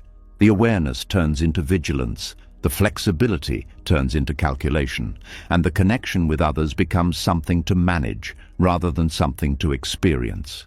This is where the exhaustion begins, because people are not fixed. Their thoughts shift, their emotions change, their reactions are influenced by their own causes and conditions, their own experiences, their own inner world. And none of that is fully visible, so trying to control how they respond becomes an endless task. There is always something unknown, something unpredictable, something that cannot be fully managed. And yet, the mind keeps trying. It analyzes expressions. It reads between the lines. It replays conversations, looking for signs. Did that come out wrong? Did they misunderstand? Do they see me differently now? These questions repeat quietly, creating a background noise that rarely stops. Even when the interaction is over, the mind continues. It revisits moments. It adjusts them. It imagines better versions, better words, better timing, all in an attempt to shape how the interaction is remembered. But this effort does not bring peace. It creates more tension, because it is based on something that cannot be controlled. Another person's perception. There is also a deeper layer to this pattern. The need to be accepted, to be liked, to be understood. These needs are natural, but when they become tied to control, they create pressure. Because now, every interaction carries weight. It is no longer just a moment. It becomes a test, a chance to succeed or fail in how you are perceived. This changes the way you show up. It creates self-consciousness, a constant awareness of how you might be seen. And this awareness can become heavy, because it is not just about being present, it is about being evaluated, not only by others, but by yourself. You begin to monitor your own behavior, to check if it aligns with how you want to be seen. This creates a split. One part of the mind is acting, another part is watching, judging, adjusting. This split takes energy, it creates fatigue, because you are not just living the moment, you are managing it, trying to control its outcome. And because the outcome depends on others, the effort never feels complete. There is always uncertainty. Did they like it? Did they understand? Did it go well? And because these questions cannot always be answered clearly, the mind keeps searching. This searching becomes exhausting. There is also the fear of negative reactions, fear of judgment, fear of rejection, fear of being misunderstood. These fears amplify the need to control because they create the belief that something must be done to prevent those outcomes. So the mind becomes more careful, more guarded, more controlled. But this control limits authenticity. It creates distance. Because instead of expressing freely, you begin to shape your expression based on how it might be received. This can make interactions feel less real, less connected, more calculated. And over time, this creates a subtle dissatisfaction, because even when approval is gained, it does not feel complete. There is always a question. Was that really me? Or was that a version of me designed to be accepted? This creates a quiet disconnection from others and from yourself. There is also the burden of trying to maintain relationships through control, trying to keep others happy, trying to avoid conflict, trying to ensure that everything stays smooth. This effort can become overwhelming because relationships are dynamic. They involve two people, each with their own thoughts, feelings, and changes. Trying to manage both sides creates strain, because you are taking responsibility for something that is not entirely yours.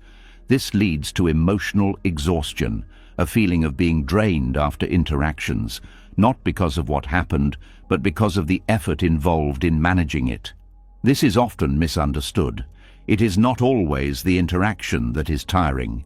It is the control, the constant monitoring, the constant adjusting, the constant trying to influence something that cannot be fully controlled. There is also the disappointment that comes when control fails, when someone reacts differently than expected, when they misunderstand, when they judge, when they respond in ways that cannot be managed. This can feel personal because effort was applied, care was taken, and yet the outcome did not match. This creates frustration, sometimes even resentment, because it feels like something went wrong. But nothing went wrong. It is simply the nature of people. They respond based on their own conditions, not based on your effort to control their response. This understanding can be difficult at first, because it requires letting go of the belief that you can shape how others see you. But when it is accepted, something begins to shift. The pressure starts to ease, because the responsibility becomes clearer. You are responsible for your actions, not for how others interpret them. You are responsible for your intentions, not for how others receive them.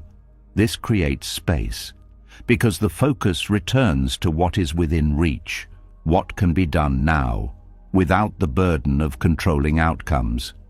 There is also a deeper sense of freedom that begins to appear, because without the need to manage reactions, you can show up more naturally, more honestly, without constant adjustment. This does not mean ignoring others. It means relating without trying to control, listening without needing to shape, speaking without needing to secure a specific response. This creates more genuine connection because it removes the layer of calculation. It allows interactions to unfold more naturally, and in that natural flow, there is less tension, less exhaustion. There is also a shift in how judgment is experienced. When you stop trying to control how others see you, their opinions lose some of their weight. Not because they do not matter at all, but because they are no longer tied to your sense of peace. They become perspectives, not definitions, and this creates stability, because your state is no longer dependent on external approval. It becomes more grounded, more consistent, less reactive. This does not happen all at once, but gradually. As the need to control reactions weakens, the mind becomes quieter, less focused on managing impressions, more focused on being present. And in that presence, something important happens. The energy that was used to control becomes available for awareness, for clarity, for connection, without the strain, without the pressure. And this creates a different experience of relationships, one that is lighter, more open, more real. Now, as this exhaustion from managing others begins to fade, another layer becomes visible. Because even when the need to control people's reactions is released, there is still something the mind holds on to, a deeper expectation. A belief that life itself must unfold in a certain way before peace is allowed, and this belief opens the next door. As the need to manage how others see you begins to fade, something quieter and more hidden starts to come into view. Even without the pressure of controlling reactions, there is still a condition the mind holds on to very tightly. A quiet rule that says peace is allowed, but only after everything turns out right. And this is where another layer begins to open. There is a silent agreement the mind makes with life. It does not always speak it clearly, but it lives by it. It says, I will relax when this works out. I will feel okay when things finally fall into place. I will breathe when life becomes what I expect it to be. Until then, something remains held back. A part of you waits. There is a subtle tension that does not come from what is happening, but from what has not yet happened.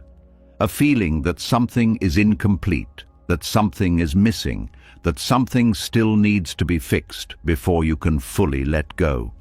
This is the fantasy of perfect outcomes. It is not always dramatic. It can be very simple, a conversation going exactly right, a plan unfolding without resistance, a relationship staying stable, a future arriving in a clear and satisfying way. These expectations create a picture, and the mind holds on to that picture. It begins to compare reality to it. Every moment becomes a measurement. Is this how it should be? Is this close enough? Is this moving in the right direction? If the answer feels positive, there is temporary ease. If it does not, tension appears. This creates a condition for peace. Peace becomes something that depends on alignment. Alignment between reality and expectation. But reality does not follow expectation perfectly. There are always differences, small ones, large ones, unpredictable ones. And because of this, peace becomes unstable. It comes and goes. Not because life is unstable, but because the conditions for peace are too strict. The mind is waiting for perfection, but perfection is an idea, not a living experience. Life does not arrive in one fixed form. It moves, it adjusts, it shifts in ways that cannot be fully controlled or predicted. So when the mind demands that life match a specific image, it creates resistance, a quiet rejection of what is actually happening. This rejection creates tension, because the present moment is being compared to something else, something imagined, something that does not exist yet. And in that comparison, the present loses its value. It becomes something to get through, something to fix, something to improve, instead of something to experience. This creates a constant sense of waiting, waiting for things to be right, waiting for conditions to align, waiting for a future that feels complete. But while waiting, life continues. Moments pass, experiences unfold, opportunities for presence appear and disappear, and they are missed. Not because they are not there, but because the mind is focused on something else, something better, something more complete. This is the cost of holding on to perfect outcomes. It takes attention away from what is here. There is also a deeper layer to this pattern, the belief that certain outcomes will bring lasting peace. That once things are resolved, once everything falls into place, the mind will finally settle. But this belief is not accurate, because even when things go as planned, the peace that follows is temporary. The mind enjoys it for a moment. Then it moves on. It finds something else that needs to be improved, something else that needs to be controlled, something else that must happen. This creates an endless cycle. Peace is always postponed, always tied to the next outcome, never fully allowed in the present. This is not because peace is unavailable, it is because it is being delayed. The mind keeps placing it in the future, attaching it to conditions that are constantly changing. This creates a subtle frustration, a feeling that something is always just out of reach, even when things are going well, even when nothing is obviously wrong. There is still a sense that something is missing. And that missing feeling is not coming from reality. It is coming from expectation, from the idea that reality should be more than what it is right now. There is also the fear of accepting things as they are, because acceptance can feel like giving up, like settling, like losing the desire to improve.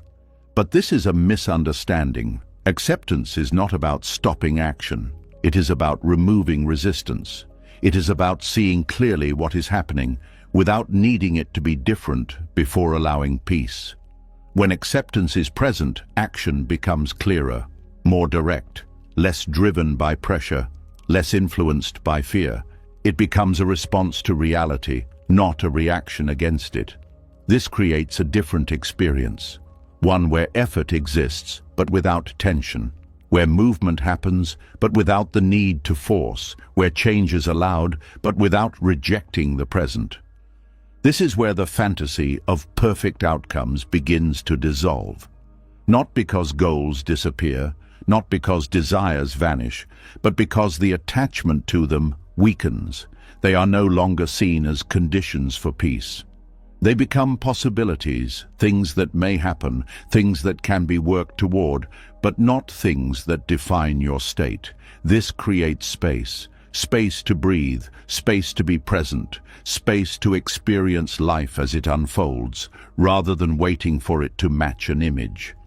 And in that space, something quiet appears, a sense of enoughness, not because everything is perfect, but because the need for perfection has softened. This changes the way moments are experienced. They are no longer judged as incomplete. They are seen as whole, even if they are not ideal. This creates a deeper connection with life, because attention is no longer divided. It is not pulled into the future. It is not trapped in expectation. It is here, with what is happening. And in that presence, there is a kind of peace that does not depend on outcomes. It is not fragile. It does not come and go with circumstances. It is steady, because it is not based on what happens. It is based on the absence of resistance to what happens. There is also a sense of freedom that emerges, because the pressure to make everything right begins to fade. Life no longer feels like something that must be perfected. It becomes something that can be lived, fully, even in its imperfections. This does not mean ignoring challenges. It means facing them without the added burden of needing everything to be flawless. This creates resilience, because the mind is no longer tied to one specific version of how things should be. It becomes more adaptable, more open, more able to move with change. And in that adaptability, there is strength, a quiet strength, not based on control, but on presence. Now, as this fantasy of perfect outcomes begins to dissolve, another layer begins to reveal itself. Because even though the need for perfection weakens, there is still a subtle force that tries to shape life in a very direct way. A force that pushes, pressures, and sometimes fights against reality itself. And understanding that force opens the next door. As the need for perfect outcomes begins to loosen, something deeper and more uncomfortable starts to reveal itself. Even when expectations soften, there is still a force within that pushes, a quiet insistence that things should move faster, align sooner, become something different. It is not always loud. It does not always look aggressive, but it is there, a subtle pressure placed on life itself. And this is where a deeper truth begins to unfold. There is a tension that comes from pushing against what is already happening. It is not always obvious. It can appear as determination, as effort, as persistence. But underneath, there is a refusal to allow things to unfold naturally. This refusal creates friction. Life moves in its own rhythm. Situations develop through their own conditions. People act according to their own understanding. Time unfolds without asking for permission. But the mind does not always accept this. It begins to push, to accelerate, to interfere, to shape things according to what it believes should happen. And in doing so, it creates a quiet form of struggle. This struggle is not visible like physical conflict. It does not break things externally, but internally it creates pressure. It creates resistance. It creates a constant feeling that something needs to change immediately. This is the hidden violence, not violence directed outward, but inward, a kind of force applied to reality. The mind begins to treat life as something that must be controlled, corrected, or improved in order to be acceptable. It pushes situations to resolve faster than they are ready to. It pushes people to behave in ways they are not naturally moving toward. It pushes itself to feel differently, to think differently, to be something other than what it is in that moment. This pushing creates tension, because reality does not always respond, and when it does not, the force increases. There is frustration, impatience, a sense that something is wrong, but nothing is wrong. Life is simply not moving according to the pressure being applied. There is also a deeper layer to this. The mind does not just push external situations. It pushes internal experiences. Uncomfortable emotions are not allowed to be present. Sadness is resisted. Fear is suppressed. Uncertainty is avoided. There is an attempt to replace these feelings with something else, something more acceptable, something more comfortable. But this creates conflict, because emotions are not controlled through force. They arise based on conditions, and when they are pushed away, they do not disappear. They remain, often becoming stronger, more persistent, more difficult to ignore. This creates a sense of inner tension, a feeling of being at odds with yourself, because one part of the mind is experiencing something and another part is rejecting it. This rejection is a form of violence, a refusal to allow what is already there.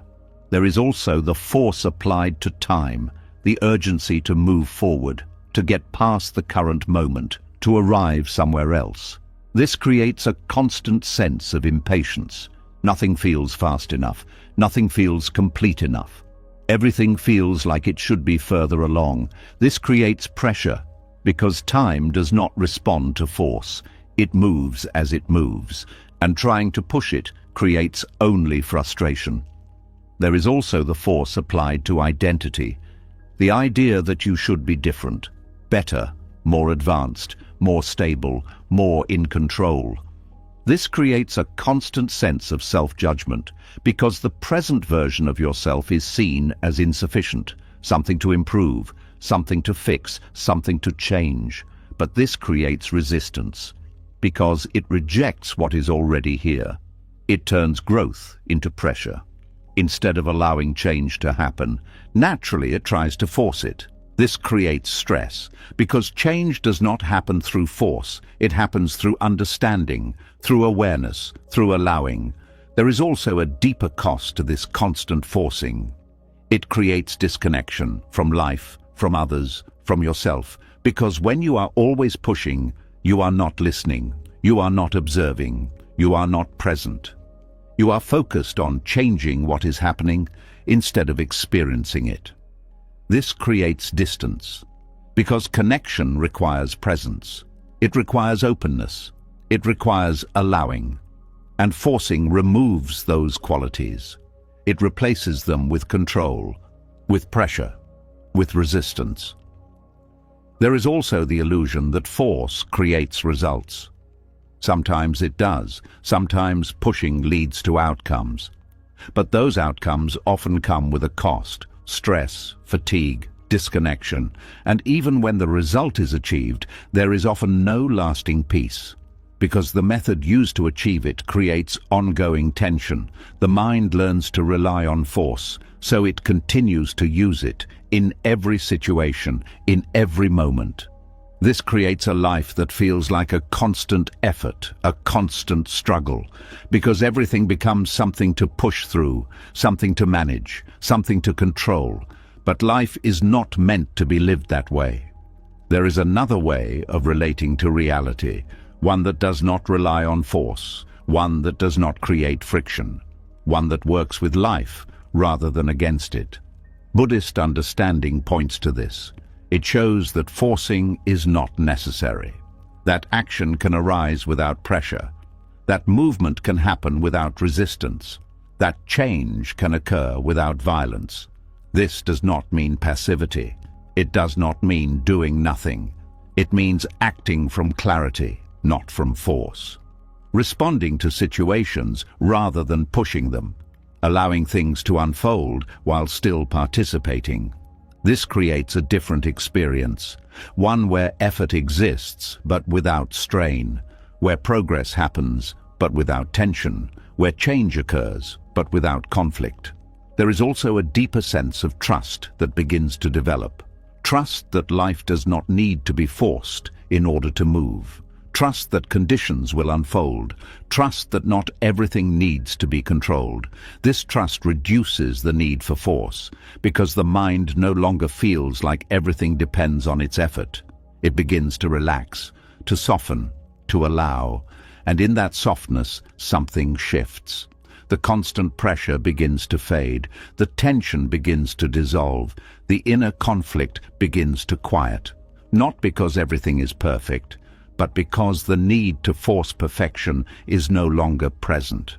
This creates space, space for awareness, space for presence, space for life to unfold naturally. And in that space, there is peace, not created by control, not achieved through force, but revealed when the struggle ends. Now, as this hidden violence of forcing begins to become clear, another distinction starts to emerge. Because not all effort is the same. There is a way of acting that creates tension, and there is a way of acting that brings clarity. Understanding this difference opens the next step forward. As the pressure to force life begins to soften, something important starts to become visible. It is not that action disappears. It is not that effort becomes unnecessary. Life still requires movement, decisions, and participation. But there is a subtle question that begins to arise. What kind of effort is being used? Because not all effort feels the same. Some effort leaves the mind clear, steady, and grounded. Other effort leaves the mind tense, restless, and drained. And this difference changes everything. There is a kind of effort that feels heavy even before it begins. It carries urgency. It carries pressure. It feels like something must happen, and it must happen in a certain way. This effort is not just about doing something. It is about needing something. The action becomes tied to an outcome. It is no longer free. It is driven by a sense that if this does not work, something is lost, something is at risk. This creates tension in the body, a tightness in the chest, a constant thinking about results, a feeling that rest is not allowed until the task is complete and successful. This is controlling effort. It does not simply act, it clings, it holds on to what should happen, and because it is holding on, it cannot relax. Even while acting, the mind is already somewhere else. It is measuring progress. It is evaluating outcomes. It is worried about what might go wrong. This splits attention. One part is doing, another part is watching, judging, and pushing. This division creates strain. Because the mind is not fully present in the action, It is partly trapped in expectation, and this makes even simple tasks feel heavy. There is also a subtle fear behind this kind of effort, a fear that if control is loosened, things will fall apart. So the mind keeps pushing. It increases effort. It tightens its grip. But this tightening reduces clarity. Because clarity requires space. It requires the ability to see what is happening without distortion. And controlling effort fills that space with urgency, with pressure, with noise. This makes it harder to respond wisely, because reactions become faster, more automatic, more driven by fear than by understanding. There is another kind of effort. It feels different from the beginning. It does not carry the same weight. It is focused, but not tense. It is engaged, but not desperate. It acts because action is needed, not because an outcome must be secured. This is wise effort. It is rooted in clarity, in awareness of the present moment. It sees what can be done, and it does it, without adding extra pressure, without clinging to what should happen next. This effort is steady. It does not rush. It does not hesitate. It moves with what is needed, and when the action is complete, it lets go. It does not continue to hold the result. It does not replay. It does not try to control what comes after. This creates a different experience, one where effort does not lead to exhaustion. Because the mind is not carrying additional weight. It is not holding on to outcomes. It is not pushing against uncertainty. It is simply acting. There is also a deeper trust within wise effort. A trust that not everything depends on personal control. That action is only one part of the process. That results arise from many conditions. This trust allows the mind to relax, even while acting, because it knows that doing what is possible is enough. It does not need to guarantee what is not within reach. This creates freedom. Freedom from the pressure to control everything. Freedom from the fear of failure. Freedom from the constant need to adjust and correct. There is also a difference in how mistakes are experienced. With controlling effort, mistakes feel heavy. They feel like proof that something went wrong, that more control is needed. This creates self-judgment. It increases tension. With wise effort, mistakes are seen differently. They are part of the process. They are information. They show what can be understood more clearly. This reduces fear, because mistakes are no longer threats. They become part of learning. This allows the mind to stay open, to adapt, to respond without shutting down. There is also a difference in how time is experienced. Controlling effort is always looking ahead. It is focused on completion, on reaching a point where everything will finally be resolved.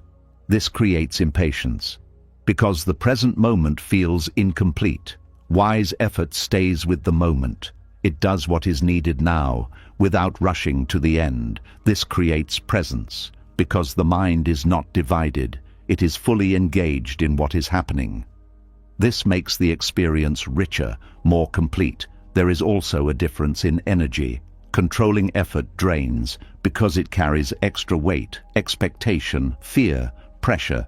These consume energy, even when nothing is being done.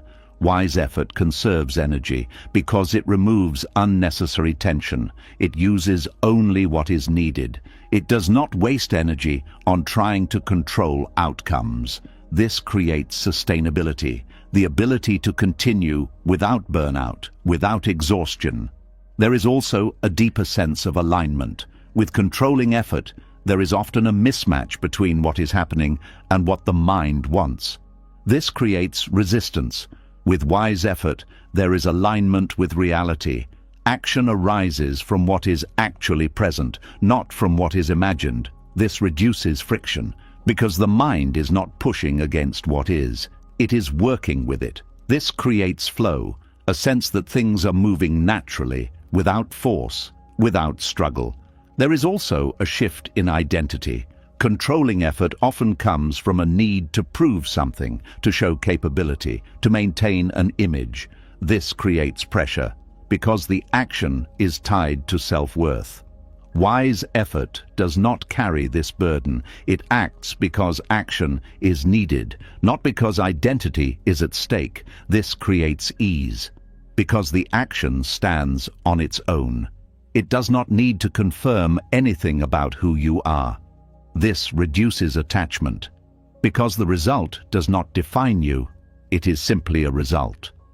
There is also a deeper calm that comes with wise effort, because the mind is not constantly evaluating, not constantly pushing. It can settle, even while acting. This calm does not depend on success. It is present regardless of outcome, because it is not tied to outcome. This is where real stability begins, not in controlling results, but in how action is taken. There is also a sense of completeness. With controlling effort, there is always something unfinished, something that could be improved, something that needs more attention. With wise effort, each action is complete in itself. It is done fully, without holding on to it afterward. This creates closure, a sense that nothing is left hanging.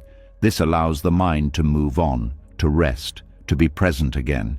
There is also a deeper understanding that begins to form, that life does not require constant control, that action can be effective without being forced, that clarity leads to better outcomes than pressure. This understanding changes the approach to everything: work, relationships, decisions. It becomes less about controlling and more about responding, less about forcing and more about allowing. This creates a different kind of strength, not the strength of pushing harder, but the strength of being steady, clear, present, and this strength brings peace. Not because everything is perfect, but because the way of engaging with life is no longer creating unnecessary suffering. Now, as this distinction between effort becomes clearer, another layer begins to reveal itself. Because even with wise effort, there can still be a subtle attachment, a belief that you must be the one holding everything together, that you must be the one fixing everything. And understanding this belief opens the next step forward. As effort becomes clearer, and the difference between forcing and flowing begins to settle, something deeper quietly steps forward. Even when action is calm, even when the mind is no longer pushing as hard, there can still be a hidden weight, a quiet belief that says, if I don't handle this, everything will fall apart. And this belief holds more power than it first appears. There is a subtle identity that forms around being the one who fixes things. It does not always show itself clearly, but it shapes how you move through life. You become the one who steps in, who solves problems, who keeps situations from breaking. At first, this feels like strength. It feels like reliability. It feels like purpose. But over time, it becomes something else. It becomes a role you cannot easily step out of. There is a quiet satisfaction in being needed, in being the one people turn to when things go wrong. It gives a sense of importance, a sense of value, a feeling that you matter because you can fix what others cannot. This feeling is powerful, but it can also become a trap, because once your sense of worth becomes tied to fixing things, you begin to carry more than what is yours. You begin to take responsibility for situations that are not fully within your control. You begin to step into roles that were never meant to be permanent, and slowly the line between helping and holding everything together begins to blur. There is a constant readiness that develops, a habit of scanning for problems, looking for what needs to be fixed next, anticipating issues before they arise. This creates a state of alertness that rarely turns off. Even in moments of rest, there is a background awareness, a sense that something might go wrong, something might need attention, something might require you to step in. This prevents full relaxation, because the mind is never completely at ease. It is always prepared, always ready to act. This readiness becomes exhausting. But it is difficult to let go, because it feels necessary. It feels like if you stop, Things will break, people will struggle, situations will fall apart. And this belief creates pressure, because it makes you feel responsible for outcomes that depend on many factors. It creates a burden that is too heavy to carry. There is also a deeper fear beneath this role, a fear of not being needed, of not being valuable, of not having a clear place. If you are not the one who fixes things, then who are you? This question can feel uncomfortable, because the identity has been built around action, around solving, around holding things together. Without that role, there can be a sense of emptiness, a lack of direction. This makes it harder to step back, to allow things to unfold without interference, because stepping back feels like losing something important, something that defines you. There is also the emotional cost of this attachment, because when you believe you must fix everything, every problem becomes personal. Every situation carries weight. Every outcome feels like a reflection of your effort. This creates stress, because you are trying to control things that cannot be fully controlled. And when things do not go as expected, there is disappointment, sometimes even guilt. A feeling that you should have done more, that you should have handled it differently, that you are somehow responsible. But this is not accurate, because no one controls the full web of causes and conditions. No one can fix everything. Yet the belief remains, and it keeps the mind in a constant state of effort. There is also the impact on relationships. When you are always the one fixing, it changes the dynamic. Others may rely on you more than they should. They may step back, expecting you to handle things. This creates imbalance.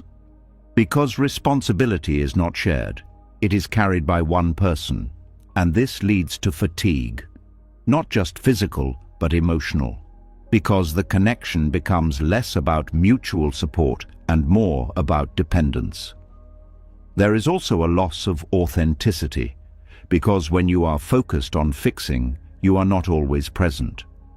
You are thinking about solutions, about outcomes, about what needs to change. This creates distance, because you are not fully there. You are partly in the problem, partly in the solution, but not completely in the moment. There is also a subtle control in this pattern. Even when it looks like helping, there can be a hidden need to shape how things unfold, to guide situations toward a certain outcome, to influence others in ways that align with your understanding. This is not always intentional, but it is present, because fixing often involves directing, and directing involves control. This creates tension, because others may not move in the direction you expect. They may choose differently. They may act in ways that do not align with your solution, and this creates frustration, because the outcome is not matching the effort. This reveals the deeper attachment, not just to helping, but to being the one who knows how things should be, the one who guides, the one who corrects. And this attachment makes it harder to let go, because it reinforces the identity. It keeps the role active, even when it is no longer needed. There is also a lack of trust beneath this pattern, a belief that if you do not step in, things will not work out, that others cannot handle it, that situations will not resolve. This belief creates control, because it does not allow space for things to unfold naturally. It does not allow others to learn, to grow, to respond in their own way. It holds everything tightly, but this tightness creates strain because it limits flow, it limits possibility. It keeps everything within a narrow path, and this path requires constant effort to maintain. Buddhist understanding offers a different perspective. It suggests that you are not responsible for holding everything together, that life is not dependent on one person's effort, that each situation arises from many causes and conditions, and that your role is only part of that process. This understanding creates space because it allows you to step back, not in avoidance but in clarity, to act when needed, but not to carry everything. There is also a shift in how worth is experienced. It is no longer tied to fixing. It is not dependent on solving. It becomes something more stable, more internal, a sense of value that does not require constant action. This reduces pressure, because you do not need to prove yourself through effort. You do not need to maintain a role to feel complete. There is also a deeper sense of trust. Trust that others can find their way. Trust that situations can unfold without constant intervention. Trust that not everything needs to be controlled. This trust creates relief, because the weight begins to lift. The mind no longer feels like it must carry everything. It begins to relax, to soften, to allow. There is also a return to presence. Because when you are not focused on fixing, you can simply be, with others, with situations, without needing to change them. This creates connection, real connection, because it is not based on control. It is based on presence. And in that presence, something shifts. The constant effort fades. The need to hold everything together weakens. And in its place, there is space. Space for life to move, space for others to respond, space for you to rest. And in that rest, there is peace. Not because everything is fixed, but because the need to fix everything has been released. Now, as this attachment to being the fixer begins to loosen, something even deeper begins to reveal itself. Because letting go of control can still feel uncomfortable. It can feel like weakness, like surrender. And understanding what surrender truly means opens the next step forward. As the need to be the one who fixes everything begins to loosen, something uncomfortable rises into awareness. Without that role, without that constant effort to hold things together, there is a moment where the mind feels exposed. It asks a quiet but powerful question. If I stop controlling, if I stop fixing, if I let go, what does that make me? And this is where the next misunderstanding begins. There is a deep resistance to letting go because it feels like losing. It feels like stepping back. It feels like allowing things to fall apart. The mind has been trained to believe that strength means holding on, pushing through, staying in control no matter what. So when the idea of surrender appears, it feels dangerous. It feels like weakness. But this is not the truth. There is a different kind of strength that is not based on control, a strength that does not come from forcing life, but from understanding it. And this is where surrender begins to reveal its real meaning. There is a quiet moment when the mind realizes it cannot keep pushing, not because it lacks ability, but because it sees that the pushing itself is creating the strain. It sees that all the effort, all the control, all the resistance has not brought the peace it was seeking. This realization is not failure, it is clarity. It is the moment the illusion starts to break. Surrender is not about giving up on life. It is about giving up on the false belief that life must be controlled in order to be safe. This belief has been guiding everything, trying to manage outcomes, trying to shape people, trying to hold time in place, trying to fix every situation. But none of these efforts have created lasting ease. They have only created tension. So surrender begins as a recognition that the struggle itself is the problem, not life, not circumstances, not uncertainty, but the constant attempt to control what cannot be controlled. This recognition softens the mind. It begins to loosen the grip, not out of defeat, but out of understanding. There is a difference between stopping because you are exhausted and stopping because you see clearly. Surrender comes from seeing. Seeing that control does not lead to peace. Seeing that resistance creates suffering. Seeing that holding on creates pressure. And in that seeing, something naturally releases.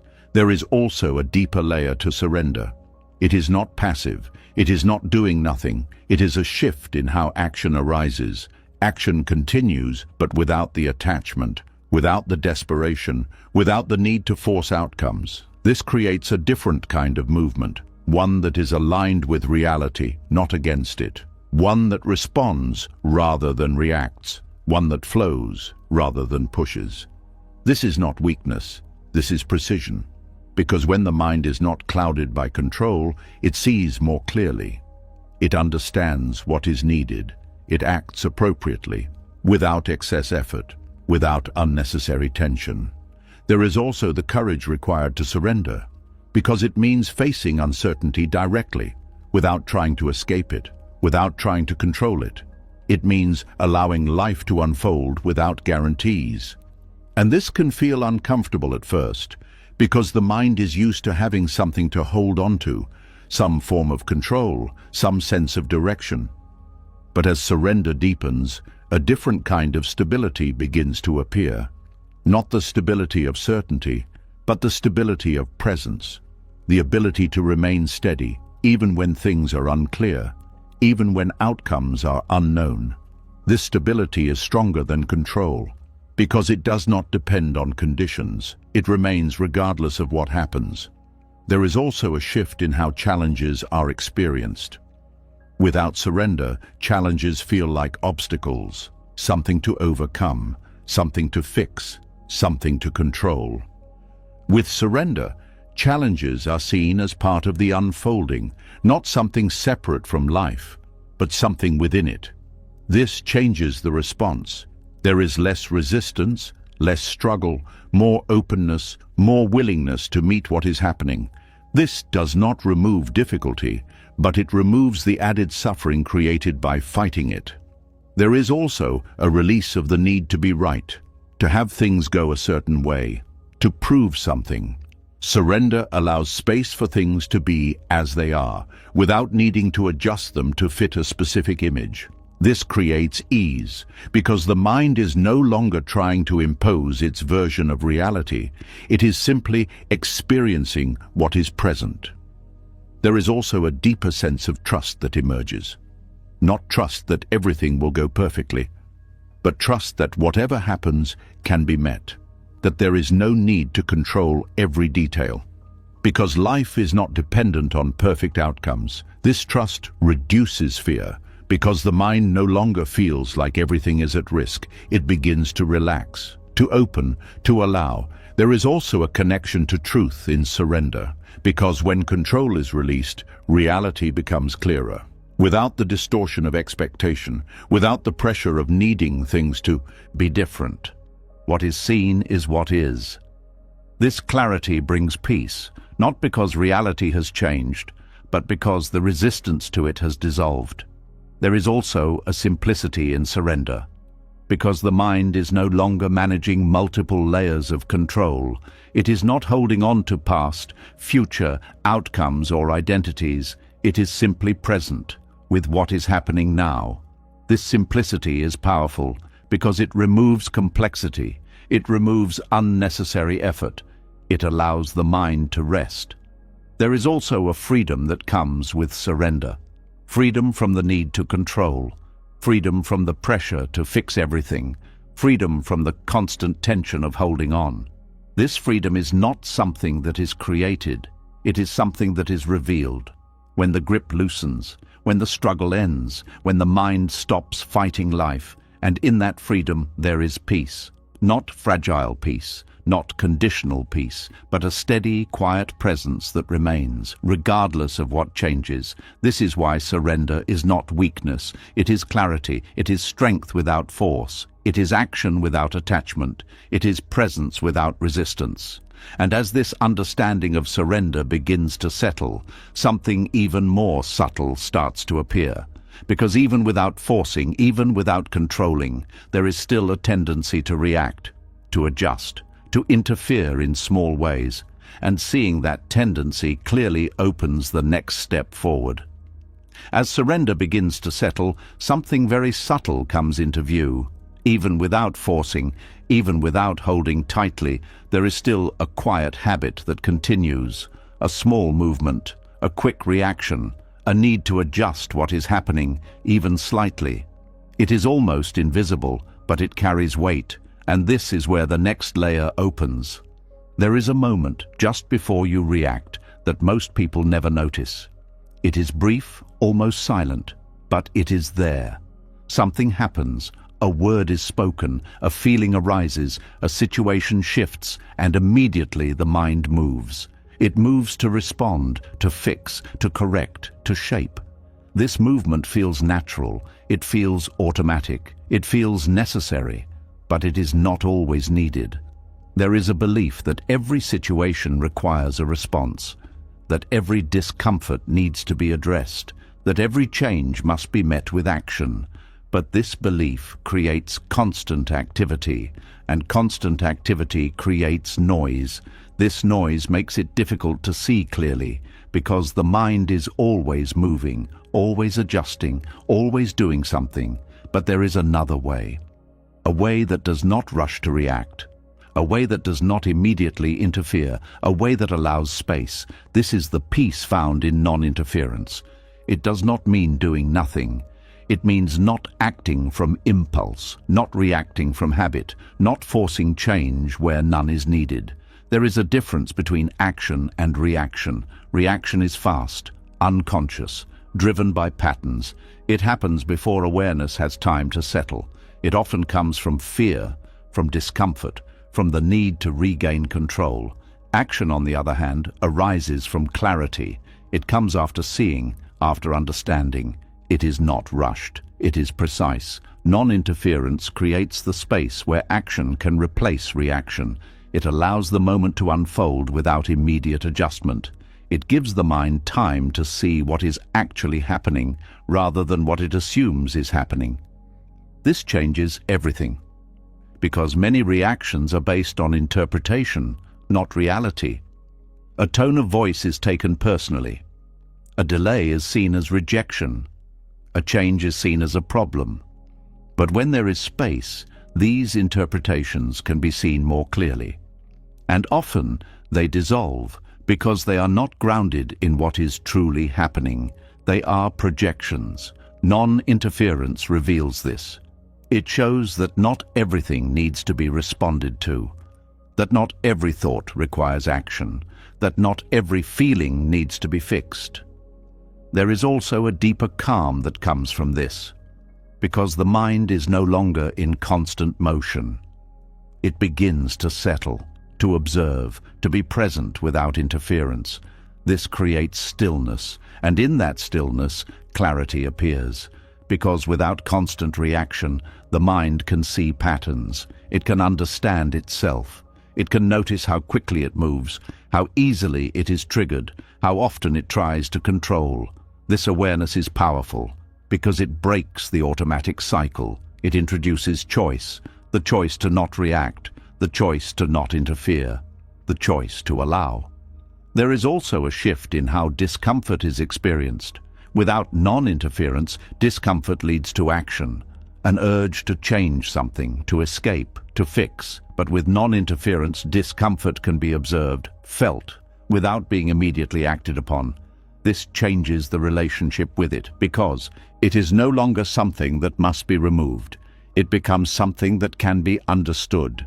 This reduces fear because discomfort is no longer overwhelming.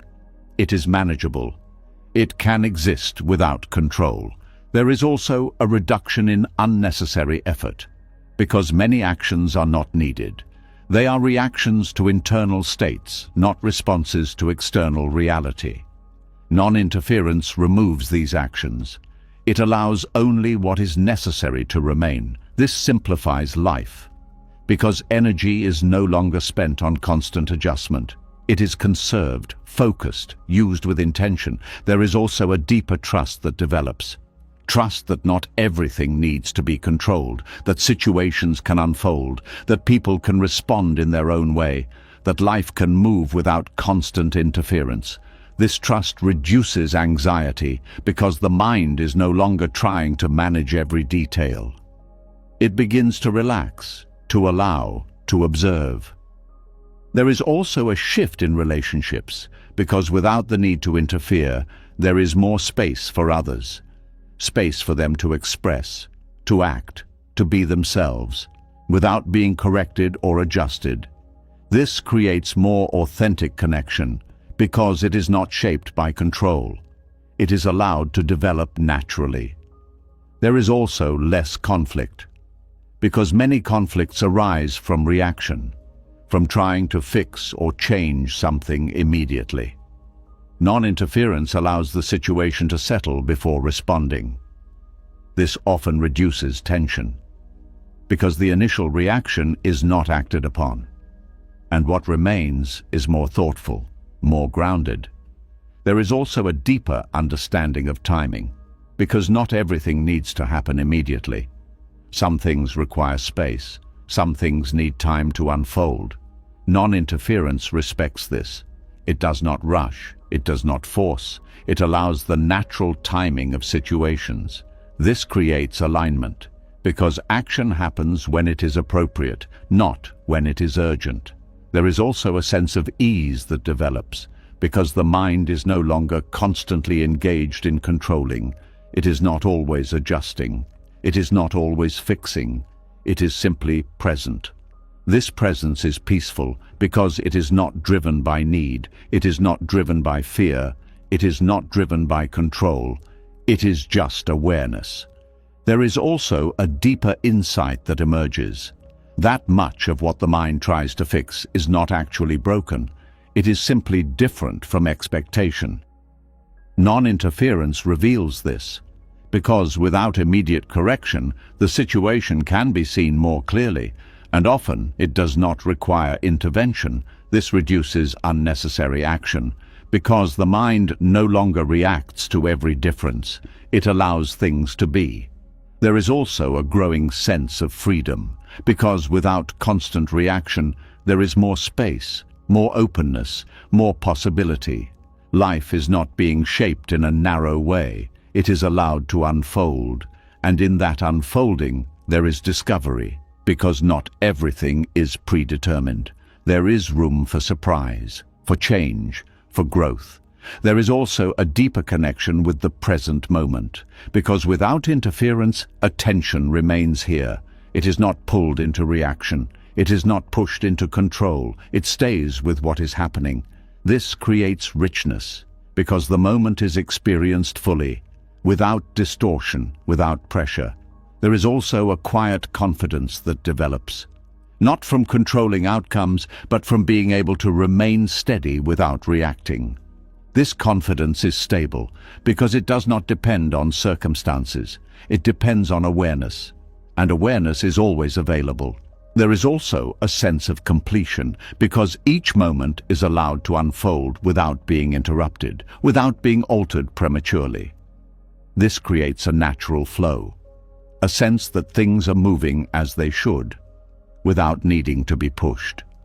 And in that flow, there is peace, not created by effort, not achieved through control, but revealed through non-interference, through allowing, through being present without the need to change what is.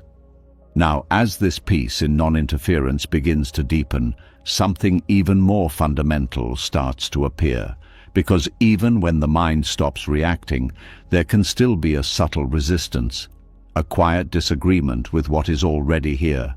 And understanding that resistance opens the next step forward. As non-interference begins to settle into the way you move through life, something even more subtle comes into focus. Even when you stop reacting, even when you stop forcing, there can still be a quiet tension underneath. A silent disagreement with what is already here. It is not loud, it is not always obvious.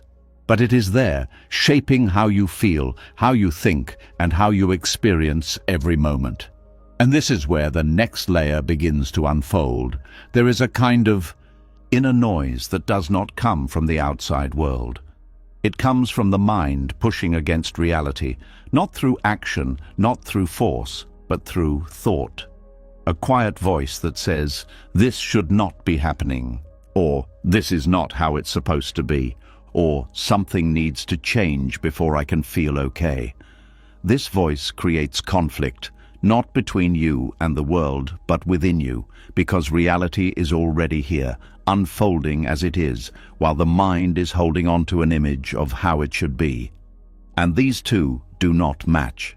This mismatch creates friction, and that friction is felt as stress, resistance, and unease. This is inner conflict, It is not created by what is happening. It is created by the refusal to allow what is happening. The mind is constantly comparing the present moment to an expectation, comparing what is to what should be, and in that comparison, it finds problems, even in simple situations. A delay becomes frustration, a feeling becomes something to get rid of, a situation becomes something to correct. This creates a constant state of tension, because the mind is always trying to move away from what is, always trying to reach something else. But reality does not change immediately, so the tension remains.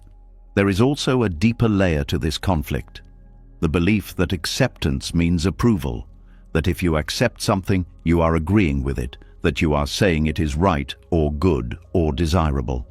But this is not what acceptance means. Acceptance is not agreement. It is recognition. It is seeing clearly what is already present, without adding resistance, without adding rejection, without adding the need to change it before allowing it to exist. This is a subtle but powerful shift, because when the mind stops arguing with what is, something begins to quiet. Not because the situation has changed, but because the internal resistance has softened. There is no longer a battle, no longer a push against reality. And without that push, the tension begins to dissolve. This creates space. Space for awareness, space for clarity, space for presence. There is also a change in how emotions are experienced. Without acceptance, emotions become problems, something to fix, something to remove. This creates resistance, because emotions are part of the present moment. They arise naturally, and when they are resisted, they do not disappear.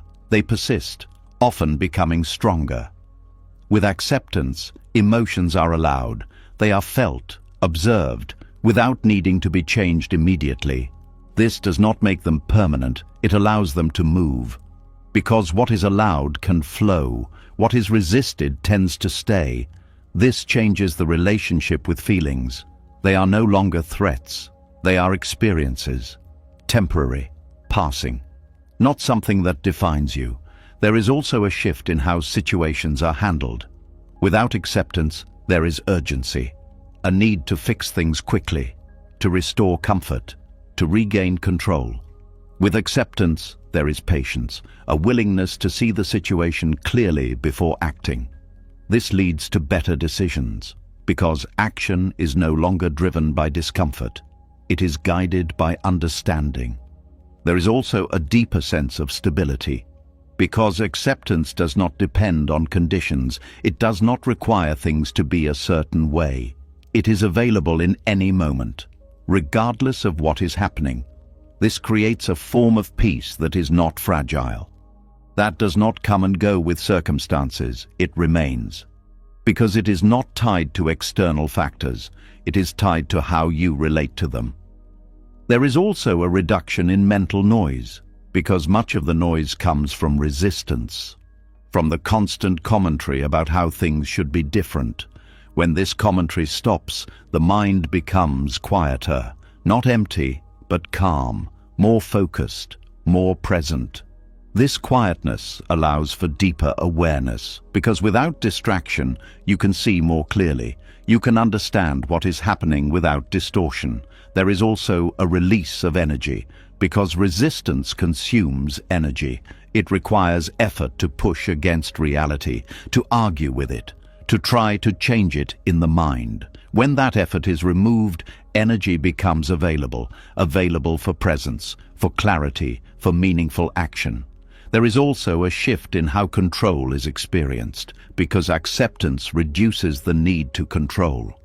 When you allow what is, there is less urgency to change it, less pressure to manage every detail. This creates ease, because the mind is not constantly engaged in control.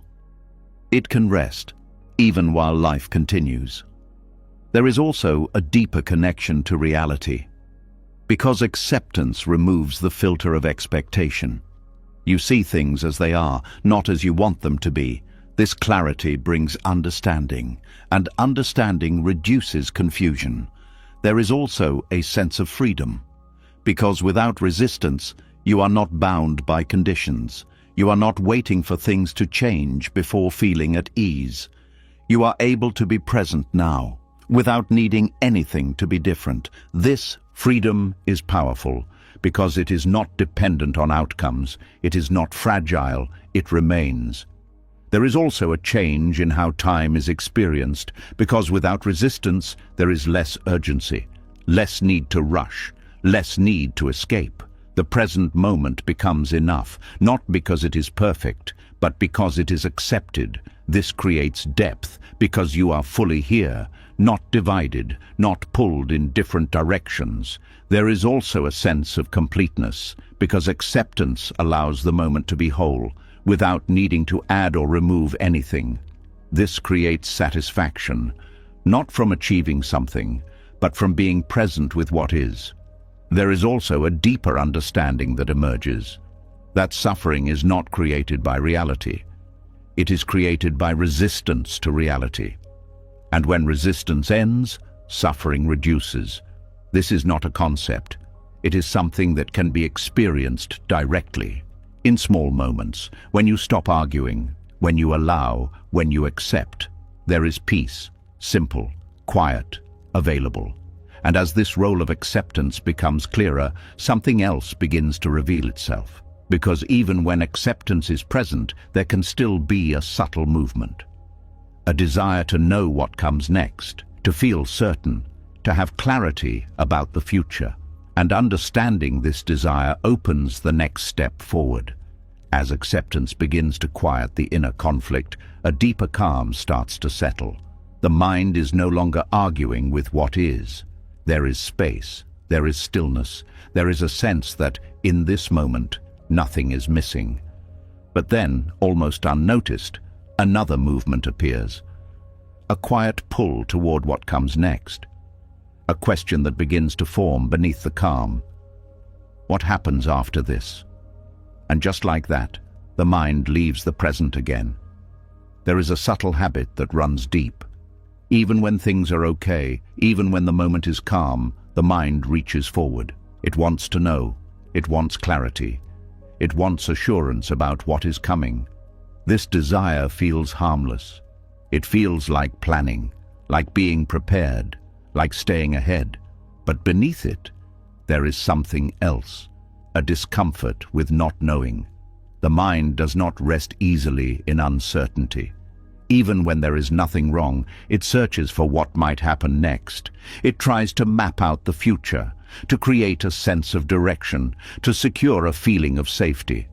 And in doing so, it leaves the only place where peace exists, the present moment. There is a quiet theft that happens here, not loud, not dramatic, but constant. The moment you are in is taken away, replaced by a projection of what might be. A thought about tomorrow, a concern about an outcome, a question about what someone will say or do. These thoughts pull attention forward, and when attention moves, presence fades. This is how the desire for certainty destroys presence, not by force, but by distraction. The mind believes that knowing what comes next will create peace. That if the future can be understood, if outcomes can be predicted, then everything will feel settled. But this belief creates the opposite effect, because the future is not here. And trying to live inside it requires effort. That effort pulls you away from what is actually happening. The body remains in the present, but the mind travels, and this split creates tension. You are no longer fully in one place. Part of you is here, part of you is somewhere else. And this division prevents rest. There is also a deeper layer to this pattern. The belief that the present moment is not enough, that something else is needed, something more complete, something more certain. This belief creates a constant movement away from now, even when nothing is wrong, even when everything is quiet. There is still a sense that something needs to be figured out. This creates subtle dissatisfaction, because the mind is not allowing the moment to be complete. It is always adding something, a question, a concern, a future possibility. And this addition creates noise. because instead of simply being, the mind is thinking, projecting, anticipating. This noise covers the natural stillness that is already present. It hides the peace that does not require certainty. There is also the emotional cost of this habit. When the mind is focused on the future, it often fills the unknown with imagined scenarios. Some of these are neutral, some are positive, but many are negative. Because the mind is wired to detect potential problems, so it prepares. It imagines what could go wrong, what might not work, what might create discomfort, and these imagined scenarios create real emotions, anxiety, worry, tension, all based on something that has not happened. This creates unnecessary suffering, because the mind is reacting to possibilities, not reality. And while it reacts, it misses the present moment, the place where there is no problem, the place where everything is simply unfolding. There is also the illusion that certainty will bring peace, that once the future is known, the mind will finally settle. But this is not what happens. Even when certainty is found, it is temporary, because new questions arise, new uncertainties appear, new outcomes become important. So the search continues, always moving forward, always looking for something that will finally provide stability. But that stability never fully arrives, because the future is always changing, and certainty is never permanent. This creates an endless cycle. The mind searches for certainty. It finds partial answers. Those answers create temporary relief. Then new questions appear, and the search begins again. This cycle keeps the mind in constant motion, always reaching, never fully arriving. And in that movement, presence is lost. Buddhist wisdom points to a different understanding. It shows that peace does not come from knowing the future. It comes from being fully present with what is. This does not mean ignoring the future. It means not living in it. It means allowing thoughts about what comes next to arise, but not becoming absorbed in them, not letting them take over attention, not letting them replace the present moment. This creates a different relationship with uncertainty. Instead of trying to eliminate it, there is a willingness to live with it, to allow it, to be present even when things are not fully known. This presence is powerful because it is where life is actually happening, not in tomorrow, not in imagined outcomes, but here, now. There is also a deeper sense of trust that begins to form. Not trust that everything will go as planned, but trust that you can meet whatever comes, that you do not need to know everything in advance to be okay. This trust reduces the need for certainty, because the mind no longer feels dependent on knowing. It becomes more open, more flexible, more at ease with not having all the answers. There is also a shift in how time is experienced, because without the constant focus on the future, the present becomes fuller, more vivid, more complete. Moments are no longer just steps towards something else. They are experienced in themselves. This creates richness, because attention is not divided. It is here, with what is happening. There is also a reduction in mental noise, because the mind is not constantly projecting. It is not filling space with imagined scenarios. It is simply observing. This creates quiet, and in that quiet there is clarity. There is also a sense of freedom, because without the need to know everything, there is less pressure, less urgency, less tension. Life feels more open, more fluid, less constrained by expectations. There is also a deeper connection with reality, because you are not filtering it through future concerns. You are seeing it directly, as it is. This clarity brings understanding, and understanding brings peace. There is also a sense of completeness, because the present moment is no longer seen as lacking. It is allowed to be enough, without needing to add something from the future. This creates contentment, not based on outcomes, but based on presence. And in that presence, there is peace. Simple, quiet, available, not dependent on certainty, but revealed when the need for certainty is released. Now, as this desire for certainty begins to soften, something even deeper begins to emerge. Because even without needing to know everything, there is still a subtle hesitation, a lack of trust in how life unfolds on its own. And understanding that hesitation opens the next step forward. As the need for certainty begins to soften, something deeper quietly comes into awareness. Even without chasing answers, even without trying to control what comes next, there can still be a subtle tension, a hesitation to fully trust what cannot yet be seen. Because the mind is used to clarity, it is used to knowing where things are going, how they will unfold, what they will become. And when that clarity is not there, even if there is no immediate danger, there is a quiet unease, a feeling that something is missing. And this is where the next layer begins to open. There is a hidden impatience in the way the mind relates to life. It does not always show itself as urgency, but it is there in the background. A quiet expectation that things should reveal themselves quickly, that answers should arrive on time, that meaning should be clear without delay. When this does not happen, the mind becomes restless. It starts to question, to doubt, to search for something solid to hold on to. But life does not always reveal itself immediately. Some things unfold slowly.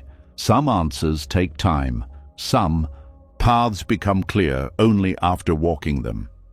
And this slowness creates discomfort. Because the mind wants resolution. It wants to close the gap between not knowing and knowing. It wants to settle. But the unfolding of life does not always match that desire. There are moments when nothing is clear, when direction feels uncertain, when outcomes are unknown, and in these moments there is a choice: to resist the uncertainty or to trust the unfolding. Trusting the unfolding does not mean believing that everything will go perfectly. It means allowing life to reveal itself in its own time, without forcing clarity, without demanding answers, without rushing the process. This trust is not blind. It is grounded in understanding. Understanding that life is shaped by causes and conditions, that things arise when they are ready, that forcing them does not make them come faster. There is a difference between action and impatience. Action responds to what is present. Impatience tries to pull the future closer, and this pulling creates tension, because the future cannot be rushed. It arrives when it arrives. Trusting the unfolding removes this tension. It allows time to move naturally.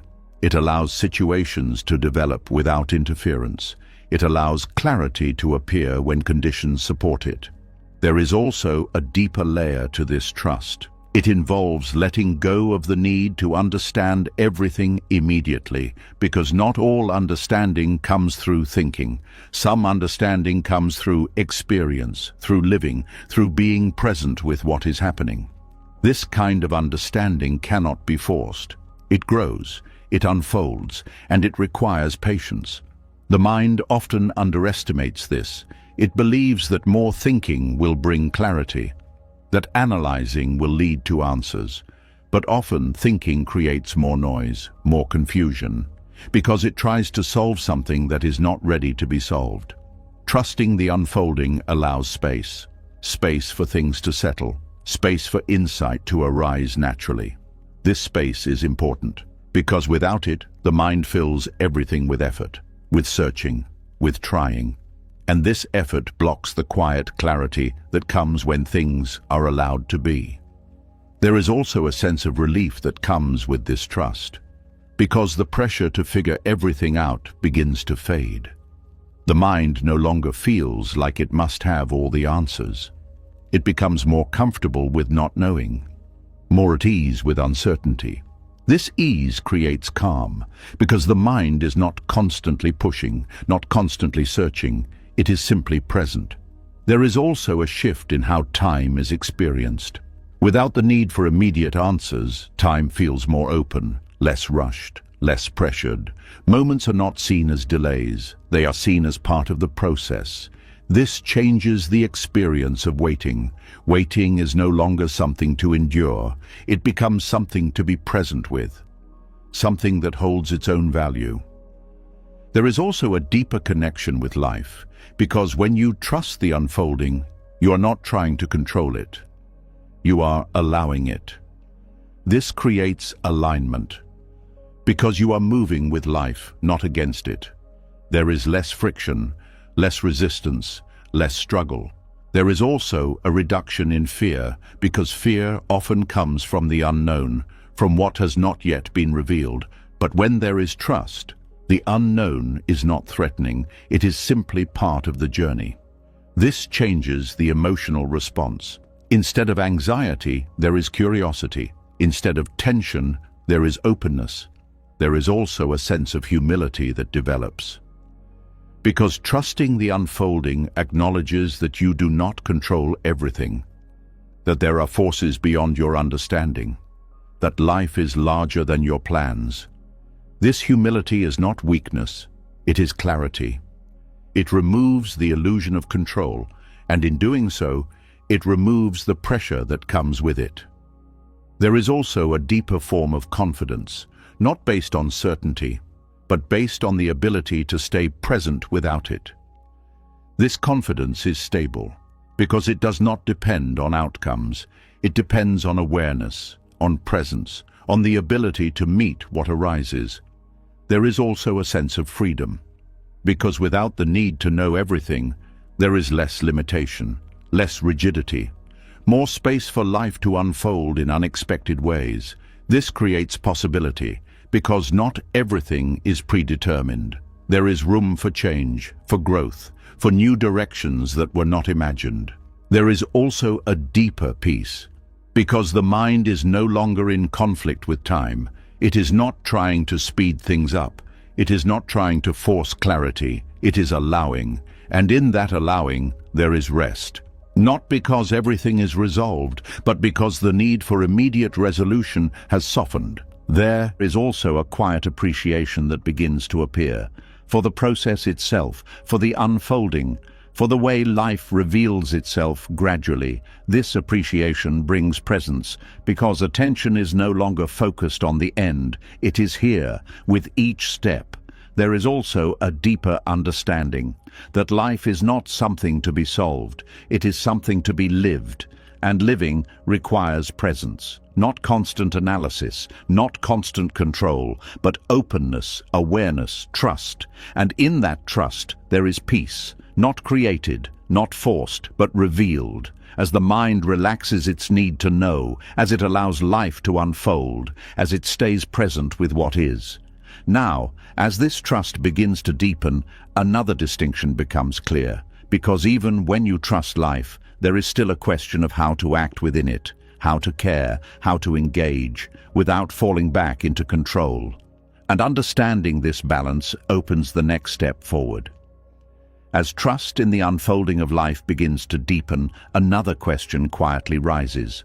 If you are no longer forcing, no longer chasing certainty, no longer trying to control every outcome, then how do you live? How do you care, act, and stay committed without falling back into the same patterns? Because something inside still wants to contribute, to show up, to take responsibility. And this is where the next understanding begins to take shape. There is a quiet confusion that lives inside many people. It is not always obvious, but it shapes how effort is applied. It is the belief that caring deeply means controlling outcomes. That if something matters, it must be managed closely. That responsibility requires holding everything together. This belief creates pressure because it blends two very different things into one: responsibility and control.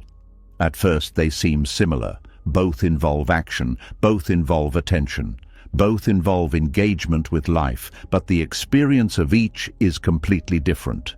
Control feels heavy, responsibility feels grounded. Control carries tension. Responsibility carries clarity. Control is driven by fear of what might happen. Responsibility is guided by what can be done.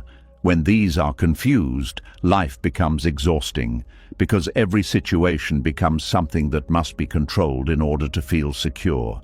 Every outcome becomes something that must be guaranteed. Every action becomes tied to a result that cannot be fully managed. This creates a constant state of strain. But when the difference becomes clear, something begins to shift. Responsibility does not require control. It requires presence. It requires awareness of what is happening.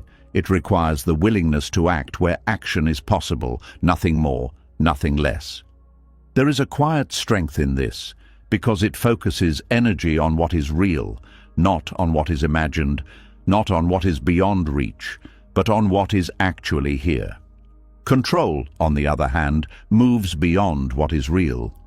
It tries to extend influence into areas that cannot be fully reached. It tries to shape outcomes, manage perceptions, direct timing. And this extension creates tension because it is not supported by reality. There is also a deeper layer to this confusion, the belief that letting go of control means not caring, that if you are not trying to manage everything, you are being careless, passive, or detached. But this is not true. Letting go of control allows for deeper care, because the care is no longer mixed with fear. It is no longer tied to outcomes. It is not conditional. It is simply present. This kind of care is steady. It does not fluctuate based on results. It does not disappear when things do not go as expected. It remains, because it is not dependent on success. It is rooted in intention. There is also a shift in how effort is experienced. With control, effort feels urgent. It carries pressure. It feels like something must be secured. With responsibility, effort is steady. It moves at the pace of the moment. It responds to what is needed, without rushing, without forcing. This creates ease, because the mind is not constantly pushing. It is simply engaged. There is also a difference in how outcomes are held. Control clings to outcomes. It attaches meaning to them. It makes them necessary. Responsibility releases outcomes. It understands that they arise from many factors. It does not try to hold them. This creates freedom, because the mind is not tied to results. It can act fully, without being bound by what happens next. There is also a deeper sense of trust in responsibility. Trust that doing what can be done is enough. Trust that life will unfold through causes and conditions. Trust that not everything needs to be controlled. This trust reduces anxiety. Because the mind is no longer trying to manage everything, it becomes more relaxed, more open, more at ease. There is also a shift in how failure is experienced. With control, failure feels personal. It feels like something went wrong that should have been prevented. With responsibility, failure is part of the process. It is information. It shows what can be learned. This reduces fear, because outcomes are not tied to identity. They are simply results. There is also a difference in relationships. Control tries to shape others, to influence their responses, to manage their behavior. Responsibility respects others. It allows them to act, to choose, to respond in their own way. This creates space, because relationships are not forced. They are allowed to develop naturally. There is also less conflict, because control often creates resistance. People do not respond well to being managed. Responsibility, on the other hand, creates openness, because it does not impose, it engages. There is also a deeper connection with the present moment, because responsibility is rooted in what is happening now. It does not depend on future outcomes. It does not require certainty. It simply responds to what is here. This creates presence, because attention is not divided, it is fully engaged. There is also a sense of completeness, because each action is taken fully, without holding on to it afterward. This creates closure, because nothing is left hanging in the mind. There is also a deeper peace, because responsibility does not create tension. It does not push against reality. It works with it.